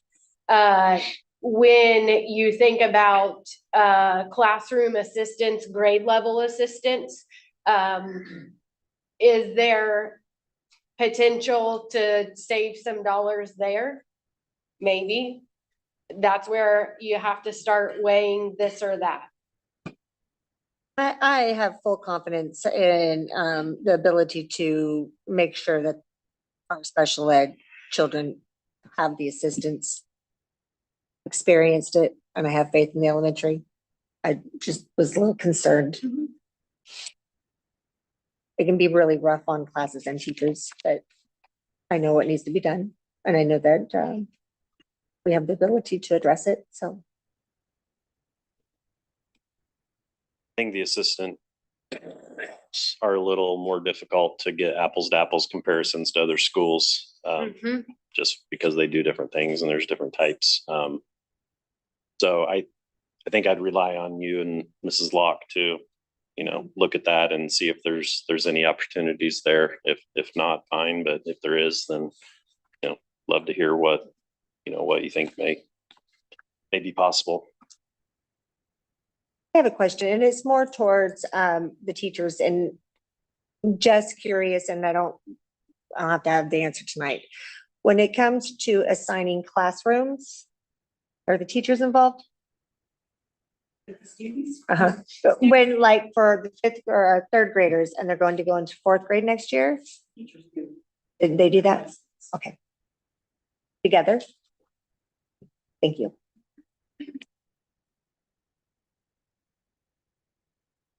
A lot of elementary talk. What do we see at the junior, senior high schools? There opportunities? So I think, Look at her. I don't know. I'm just throwing it out. yeah, I'll start and then Mr. McCaslin can chime in, but I think, you know, when my recommendation, I guess, or my thoughts is we have an opportunity here where if we're gonna do this, let's make sure we don't just right size in one area. We really look at all of our areas in expenditures and revenues. We're talking about education right now, but we also need to talk about operations because Dr. Harmon painted that picture as well. And so, yeah, Cody, I think that we need to look at our junior, senior high school. The staffing and class size ratios are a little bit more challenging because your teachers they're only licensed to teach certain content areas. You have to offer a certain number of electives so kids can fill an 8-period schedule. You have to make sure that you're offering the requirements for high school graduation and the new graduation pathways. And then let's probably throw one more very challenging layer on it, is vocational and work-based learning. So if you have an AM vocational student, which we have no control over whether a student goes to vocational school in the morning or afternoon, Newcastle determines that. But if you have an AM vocational student, you have to make sure that those required classes are offered in the afternoon for them, and vice versa. So if you have an afternoon vocational student, you have to make sure that those required courses are offered. And, you know, you may only have 30 kids that need calculus for graduation, but 5 of those kids could be morning vocational, and 3 of those kids could be afternoon vocational. And where you could have just said we can offer one section, now you have to offer 2 sections so that all of those students can get calculus. Now, when it comes to vocational, we have a bus. Do we still transport them up there? How many are we transporting and bringing back? If you could look into that, and cost savings, which there is none, huh? 6 to 10 is your number that we transport to and from vocational school. Is that? So do we go over there, drop them off, sit, wait until they come out and they come back? We have a bus that takes them over there in the morning, they'll come back, and then we've got another bus that'll pick them up or pick up the students that are going for the afternoon session, bring the other ones back. That's a little challenging too, because Newcastle's hours are a little bit different than ours.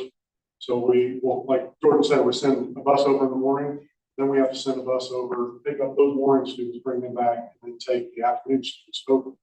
We're making 2 trips in midday because of the timing issue with classes. I think we need to look into that. I know that I pushed for it. Yeah, I think we need to look into that. If, it used to be that you had to provide your own transportation to go to vocational and back. Maybe we should also, take into consideration how much money we're spending on fuel, bus and bus driver to the vocational. I don't want to take a vocational away, but if we're gonna look at different.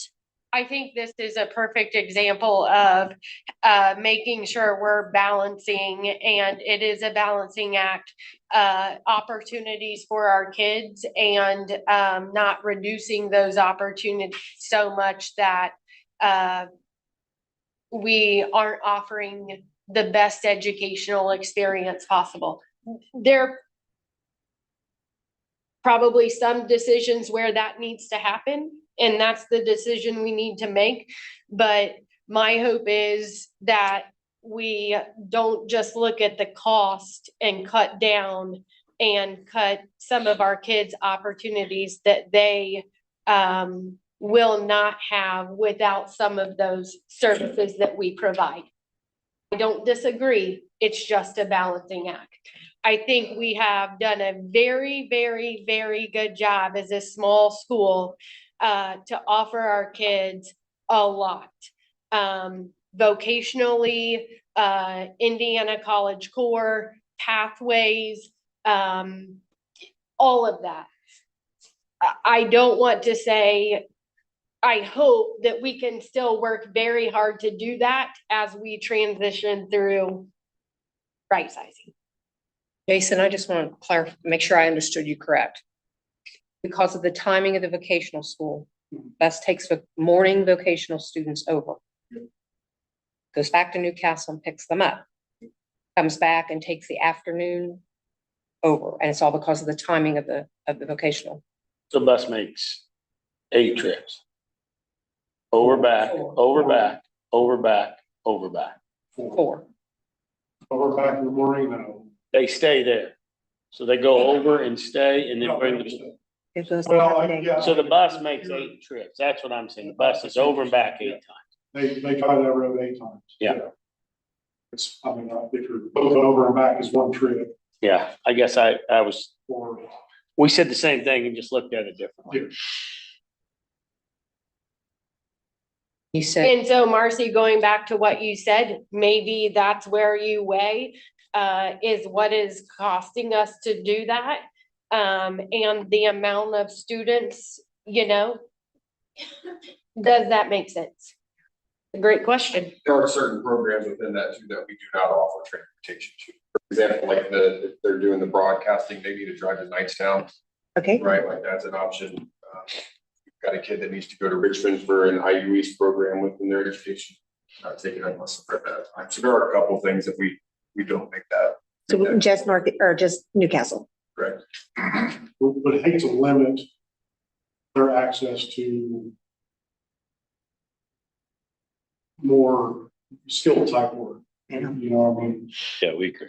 there's definitely, I can't see the future, but I feel like the demand for skilled labor, I feel like is going to rise, but like I said, I No, I agree with you. I want to make sure everybody gets that opportunity. It's just now that we have to really think about the dollar amount, but still offer the highest quality of an education that Hagerstown can. Well, it might just be worth a survey to those students. Those, what'd you say, 6 to 10 this year? And I don't know if that's consistent, kind of. Right. I'll be honest, we have a lot of seniors that do not have driver's license. Sure. I have one. And for some of them, that's a choice they've made. They don't. I made that choice. They don't feel comfortable driving a vehicle. I think, you know, so that's, and it could be just a year thing. That could change for next year. We only have 2 to 3 kids that are needing busing. And then we really evaluate, is it worth it at that time? Is that something where we could carpool more? So I think a lot of this is a case to case basis that we'll evaluate. 6 to 10, 8 kids needing transportation is a lot. You know, and we have those conversations as they arise. But 2 to 3 would make it really challenging to see that. So that's some conversations that we could have, you know, year to year. And that's kind of where I was going. Like, even with that 6 to 10, it'd be interesting to know from those students, okay, if this bus were not offered, would you not participate in Career Center, or would you do you have a fallback? Like, would you ride with a friend, or, you know, have another option? Pathway, and I don't want, you know, family can't afford a vehicle, so that's the reason they do not drive over there. So then I don't want to limit a kid, because limiting a kid's ability to chase a dream that he wants and a true educational passion. That makes it challenging. I agree with you. Across the board, transportation costs are a major line item. I mean, not just vocational, but athletics. I mean, everything. A lot of costs there. Yeah, I mean, when you take into consideration the operations, I should have brought a map over, but I have a map in my office. Sarah Gentry in Jason's office, we have a map of all of the bus routes and the amount of miles that we cover. And just in that, yes, that is a cost. Do you start decreasing how far out you go? You could. Does that, I mean, we've got 29 kids on our bus that we send to Richmond that come to Hagerstown. If we don't send that bus, do we lose 29 kids? I don't know. When you think about it from an athletic standpoint, we currently collect $10, Mr. Snodgrass, per kid to help offset transportation. And I think that's roughly $6,000 for a year. Ask a question with that. What is the percentage of non-pay? I know that there's a lot of families that struggle to pay that even $10, so. What I do, this year was the first year we started like taking that money back to transportation. And now the total for this year was 6,580 at the end of this year. What we do is based off of final forms enrollment. You know, each season. I kind of put together some graphs, all that stuff, just charts and talk about. But currently a $10 transportation fee, we had 658 for athletic participations. Generally, you have 1 or 2 kids per team that don't pay. I just eat that cost and use athletic funds to match the exact number of transportation. So that's how I do it. All right, thank you. Because you don't want to No. not let a kid participate because they can't come up with $10. Yeah. That's what I was curious about that.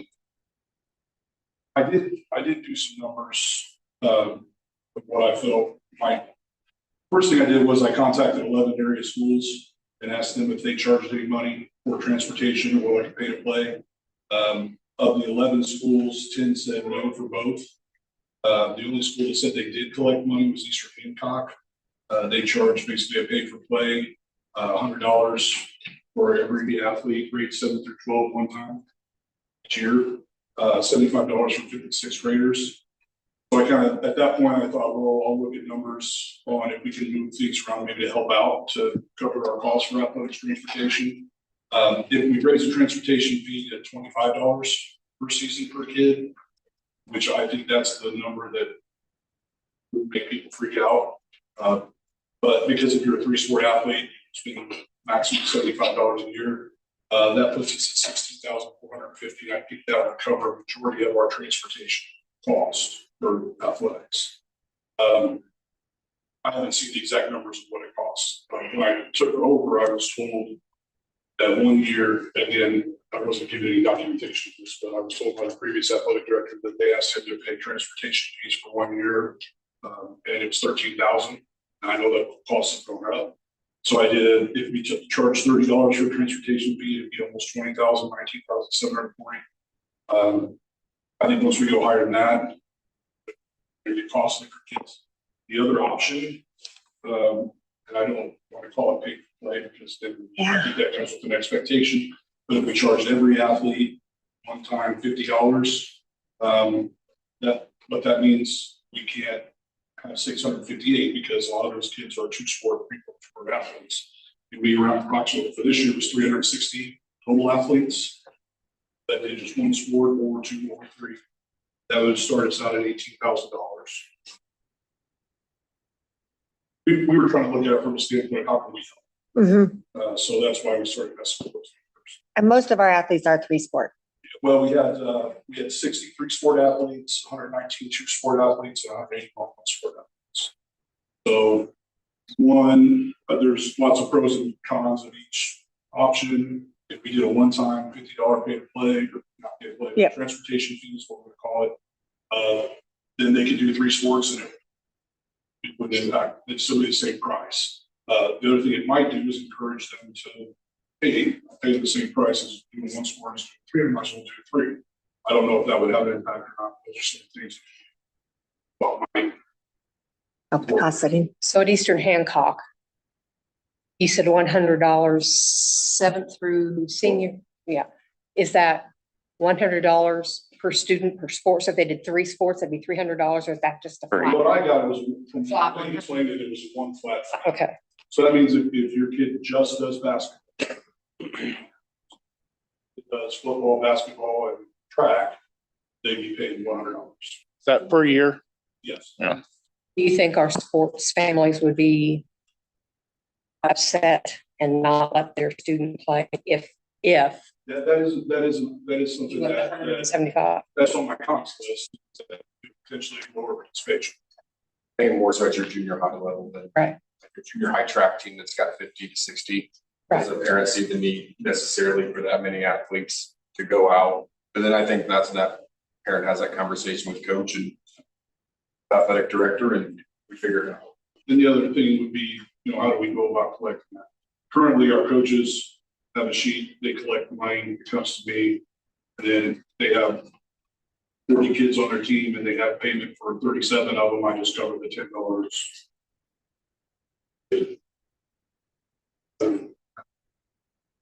If we decided to do a flat fee for everybody, we could collect that in a year. I'm assuming there'd have to be a way for it. Could it be added to final forms? Could it be I don't know that we can add money. like But we paid can't add or? that they paid on there. We could add that as a section to show so we can track it. Okay. That would be fine. But I can remember Ohio going through the pay and play, and it was all over the news. I don't want, I kept the $10 transportation fee because they implemented it a while ago. And when I talked to, interim superintendent Griffith, he said, keep it because you're gonna have to go back to it. So I think if we, my whole chart shows stuff that I think we do, but I think if we bump it a little bit, I think people will be okay with it. I think if we make a drastic $100 pay to play, I think that's good. I do think Not gonna lie, $100 would hurt me. it would hurt a lot. Mhm. Yeah, and there'd be a lot of kids who couldn't play. Uh-huh. So. And I would be in that boat. I would have On to, a lot of sports, they already charge. With No. RAD and kind of canvassed around, pay for play is kind of hot in the northern part of the state. Mhm. Part, I think, has North Central Conference, Lafayette Jeff has had $40 pay for play for whatever, transportation for years, and they're the only one in the North Central Conference that has it. So it's just not much in Central and East Central Indiana. It's not a very popular idea. as having 6 kids, and I'm just thinking as a parent, I could possibly afford 50. But if I had to go higher, I would have to split the kids up into 3 sports. Yeah. So that, you know, they would have to choose fall, spring, winter, and I know I'm not the only one that would be like that. I don't think we want to call it pay to play. No. Because that comes with an expectation of play. You know what I'm saying? Mhm. Are there other revenue opportunities that athletic department could have outside of charging families? I mean, are there?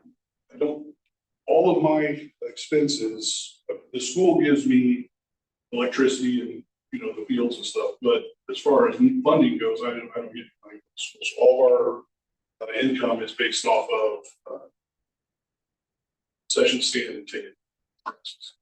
Is that a, like, where does that money go then? Well, I can list. Basically, this is just a short list. Our income solely from gate money, concession sales, and donations and fundraisers. We pay all our event workers, ticket takers, announcers, supervision, concessions, buy equipment for the teams, balls, practice equipment. This year, we provide a wrestling mat. We paid for fencing for softballs, turf stuff, field maintenance for softball, which was a large expense. We paid for uniforms, software for coaches and community like Huddle, Final Forms, and Event Link. We paid for all officials, which is more expensive every 2 years. They raise the rate every 2 years, which we're coming up on that. Athletic trainer supplies, all the tape and things that the athletic trainer uses on our athletes. Now Reed is charging us for trainers.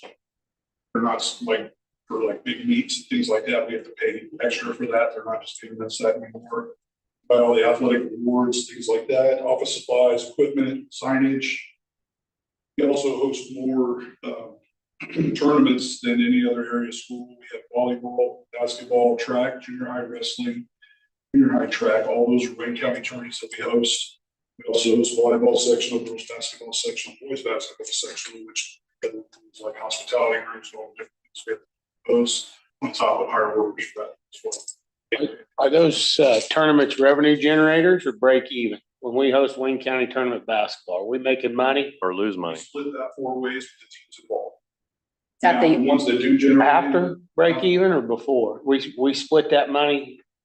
Like we take all our expenses out and then split the profit? We don't take all the expenses out, but I take expenses out. So wouldn't we want to take all the expenses out before we give Centerville or Northeastern or any of that money? Yeah, but you gotta go based off of like, if, like say we're hosting a section and, we have 1 cop there, but we would like 2 there. And another school says, well, we only have 1 ours. So we pay the extra for that, those expenses like that. So we have to eat those expenses because that's what we Because want. that's what we need to offer. Okay. And do we divide the gate plus all the concessions, or are you only dividing gate? Just to So all concessions is profit. Concessions cost have risen 25%. Correct. For any product that I bought. So that's what I got. 25% concessions profits. But the Yeah. profitability off the concessions, we keep all of that. It's just the gate that gets divided. Yeah, and I mean, basically I use concessions to pay. Athletics, I try to keep everything for the kids, for the was forward, and then concessions wise, I use that to pay workers. Do we need to pay the concessions workers? Yeah. It's hard to find people to volunteer. I mean, is there other ways of pay that aren't monetary? I mean, possibilities. The question is, if you want to take that money and use it in other. Well, I mean, if it's a student, I mean, there's other ways to, I think the way we're looking at it, Scott, is if there are ways that you can save money, we don't have a good picture of the athletic budget itself. If there's ways you can save money within there, or have additional revenue in some way, that allows you then to, let's say, contribute to custodial costs that are associated with athletics, transportation costs that are associated with athletics, in addition to the $10 that's coming from every player already, then that frees up money out of the education funding that solves or helps solve the problem we're talking about tonight. So I think that's where contributions there, or the savings and cost benefits there, can help the overall problem. So that's the kind of thing. That's why we're asking some of the questions we are, and where we're going with those discussions. We had opportunities where people could work to get all sports passes to get it. We also offer opportunities for kids to work to white spring letter jacket, but they have to work like 15 events, I think, which was sort of, as far as groups that volunteer to help, we have groups like We did, yeah. you paid us. Yeah, so if they're doing as fundraisers, we try to help out by giving that money to them. So groups like to work in sessions, we allow them to do that, so we can help them out as well. So we kind of spread the money to everybody. Help them. And the swim club did a football because I worked it until I paid off the uniform part of the kids, so. What's the going rate to pay someone to work a concession? Just a flat fee, 25, what about a gate? $20 for whatever event. For whatever. Now, There's also the point of pay to play. It could be a swap for that. Kids have to work concessions or do this. well, that was my question. I mean, you could work off your pay to play, It's hard to do if you're 3 out. but we have 2/3 of them who are not, according to your numbers. Coaches' salaries, they come out of education? Where do they come from? They are education. Those are part of the collective bargaining unit. Those also, if a certified teacher who is part of the collective bargaining unit is fulfilling one of those positions, that does count towards your 65%. If it is a lay coach or a non-certified person who is fulfilling one of the positions, then that's just education dollars going to. But they are part of the collective bargaining unit, so any changes to that would need to happen during collective bargaining in the fall. Mr. Cross, I think this might be a question for you. If I read the Indiana code right, it's per Indiana code that coaches are paid out of educational fund, correct? Indiana code 20-40-2-5. I know I'm throwing this out at you, but is there any limit or cap? Well, first of all, can monies from athletic fund be transferred to educational fund to help cover those They're salaries? already in the education fund. Okay, then never mind. You answered my question, I answered it. Okay, I kind of answered my question. Is there any other questions on athletic? I think my ask to you, Scott, along, in combination with Emily and Jordan as well, would be, say worst case scenario. We're asking the athletic fund to fully fund transportation. How could you come up with the money to pay for that? Whether it's, cutting costs by not buying uniforms as frequently as they do. I don't know what that number is, how many years it is, stretch it out by an extra year or two, what savings does that provide? And I'm not saying you have to find that money. I'm saying, take worst case scenario. what ideas could you come up with? No, I agree. Yeah. And Each year. I don't know what that number is either, but So I had actually, Jason, I discussed it, trying to get together maybe some numbers to see, because we didn't want help, that's what we're trying to do. To see what like a 2-year average. Yep. And that's just a brainstorming exercise, you know, is there, We've been doing that, yeah, we've been doing that for. Yeah. We appreciate that.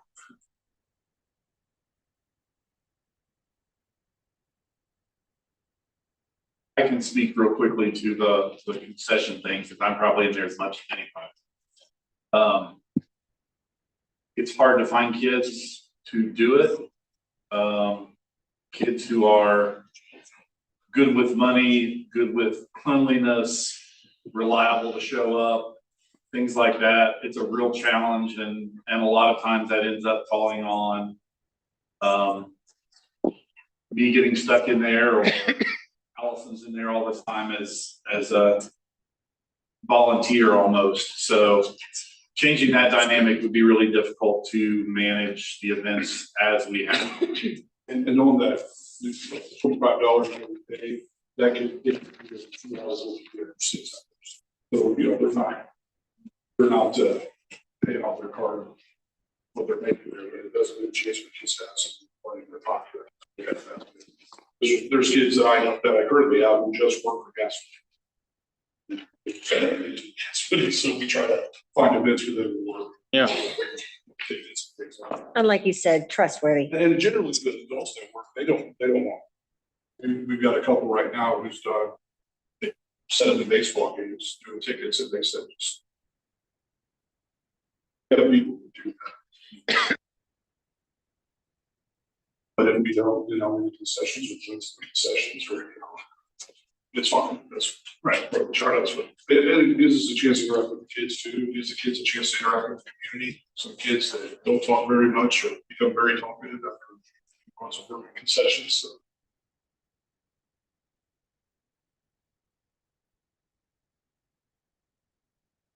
anything else on athletics?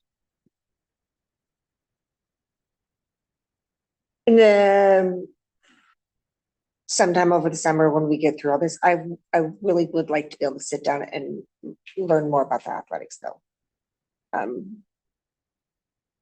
Their budget and all that, but I know that's going to take several. We'll get through this year, this spring, sports be over with, go into the summer. Because to be honest, this past week was the first time that I actually really looked at each one of our programs. So to get a better understanding of where they are, where they can help us, where we can help them, maybe even have a bigger view of how many coaches we have here, how many coaches we have here, how many volunteers we have here, how many volunteers we have here. So, and I know the numbers change, you know, yearly on each sport. Some parents volunteer, some parents move on when their kids are no longer here. So to get a better picture of exactly how many we have in all the sports. I'm not trying to throw a bunch on you. I'm just kind of curious. Anything else on overall education fund side of things? Has anything, Mr. Castle, been looked at the high school possibilities to right size, maybe not right size, but reduce? Big one for us was not replacing a teacher, with the retirement that came. We had to remove our nutrition and wellness class, nutrition fashion and textiles class to absorb this classroom and the other to a different teacher who had lower class sizes in general.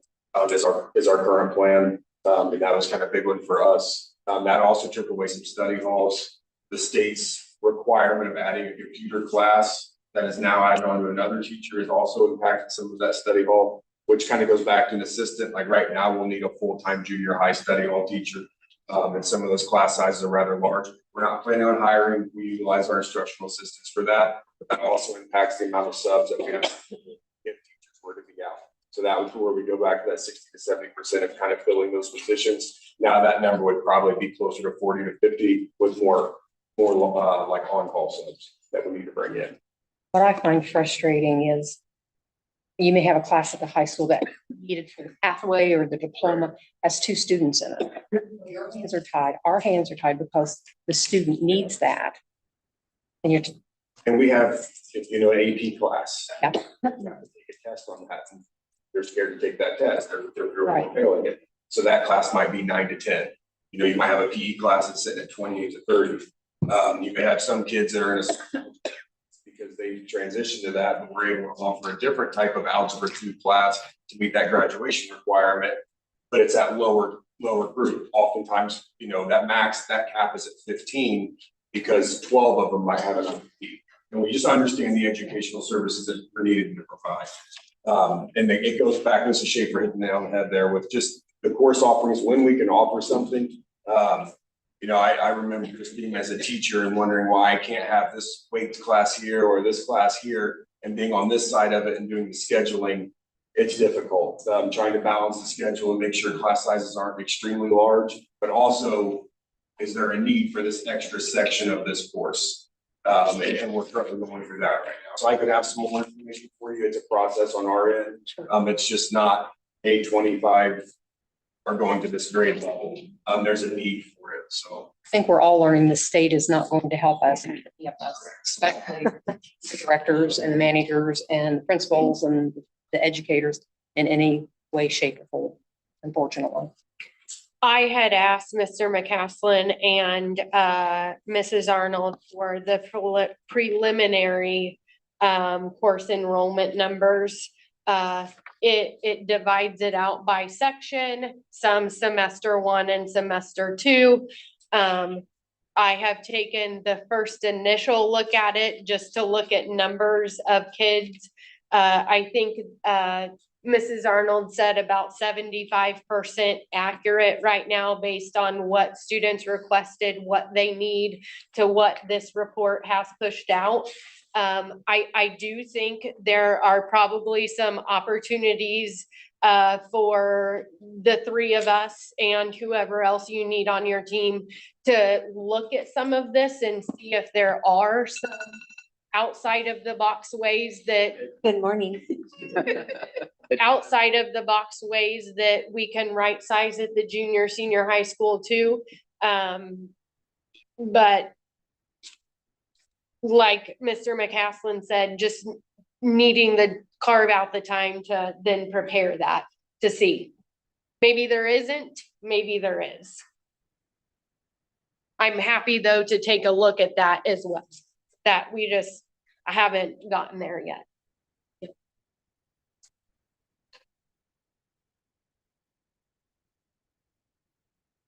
Any other questions on education?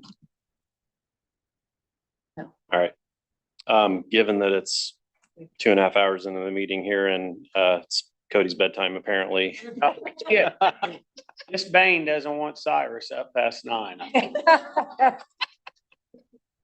I don't want Cody up past 9. So I think we will take this opportunity to call this meeting tonight, and we will look to schedule another work session to continue the conversation more on the operations side of things. Is that okay with everyone? Yes. Operations is gonna take a while. More than the time we want to be here tonight, probably. So, okay, that sounds like a plan. We do still want to offer the opportunity for public comment. If there is anyone that wishes to address the board this evening on the topics we covered tonight, we'll move to that at this point if there are. Ideas, suggestions, Ask a question. Okay, we're talking about all these cuts and increasing class sizes, and I get it. Okay, and I know that it sounds a lot like it's Mrs. Shed.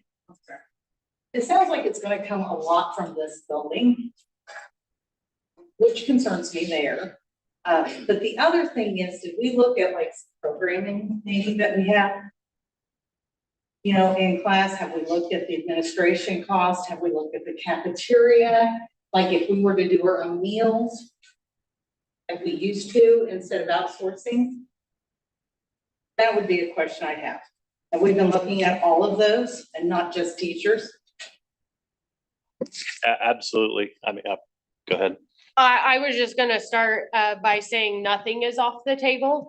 I'll go back to what I said earlier. In order for us to not be in the same situation in future years, I think that we are looking at right sizing everything. You know, we won't get into it tonight, but from a maintenance custodial position, if your enrollment is declining, why do you continue to need this? I get that you have the same square footage to clean and maintain, but you don't have the amount of people if your enrollment is declining as well. So the short answer to your question is yes, everything is being considered. All the way down to athletics that is outside of the education and operations fund, and tasking that department to see if they can draw more revenue to then offset. I think that's something to look at. I don't know if it's sustainable. Okay, one other question with that, because I'm not sure I was hearing right. I mean, you have coaches in place that are certified, so they're teaching classes, right?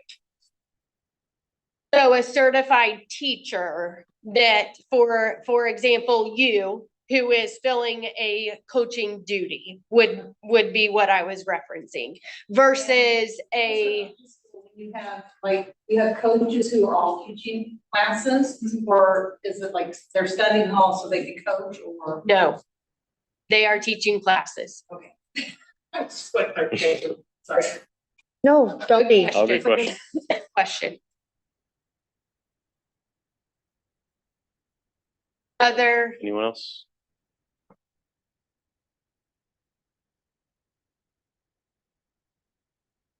I would just say, as an educator, and I know there's a lot on the table to discuss and decide, but the sooner teachers can know, because I personally feel like the stress level in our building just builds.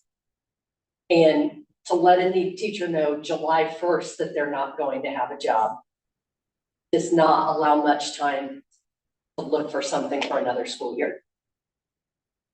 100% agree.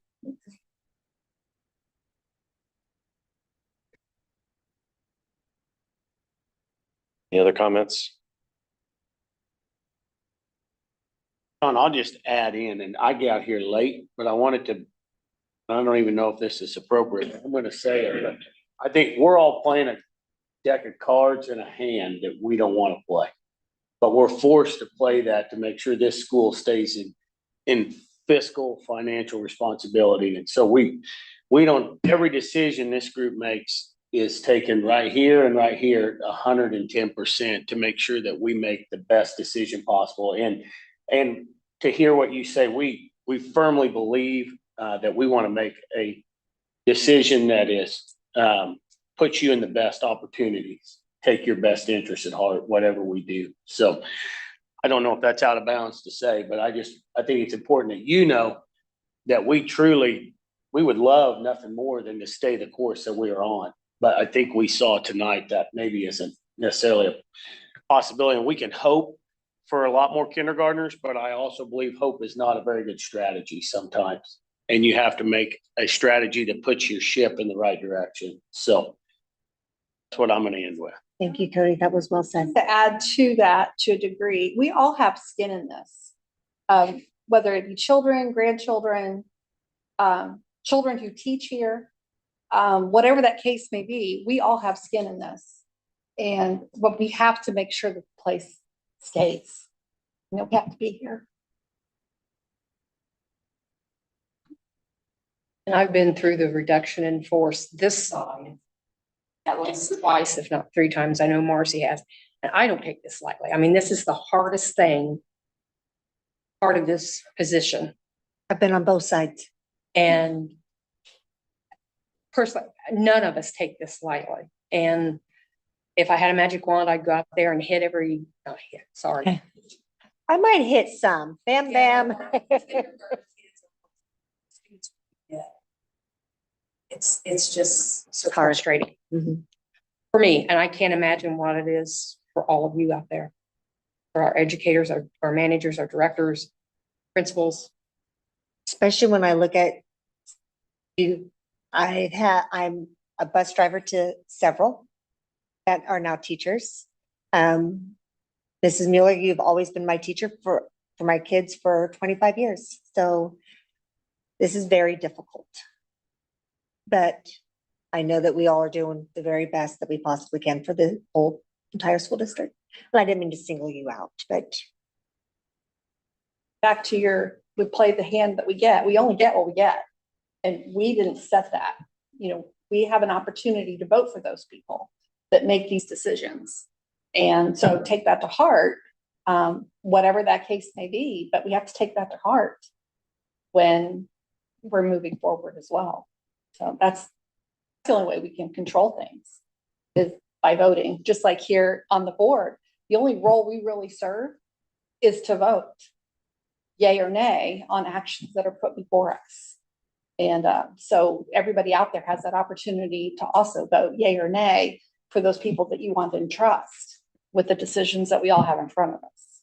and chime in, I trust you, Emily. Absolutely. So I know that you are doing the very best for the corporation because you also started as a teacher.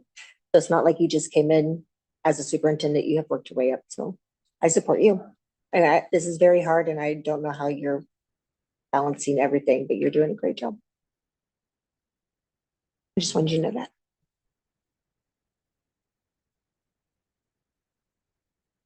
On that note, I think the final thing I wanted to do is just kind of recap the action items that we did. Kind of task Mrs. Schaefer and her staff with. So what I have down, please correct me or add to this if I've written wrong. But number one, look at HES class size targets. Number two, associated with that, look at HES assistance and opportunities there. Review with Mr. McCaslin HHS opportunities to right size, and then also with Mr. Snodgrass, brainstorm on the athletic side of things and see if there's any savings or changes that can be made there to contribute to the cause. Yep. Anything else?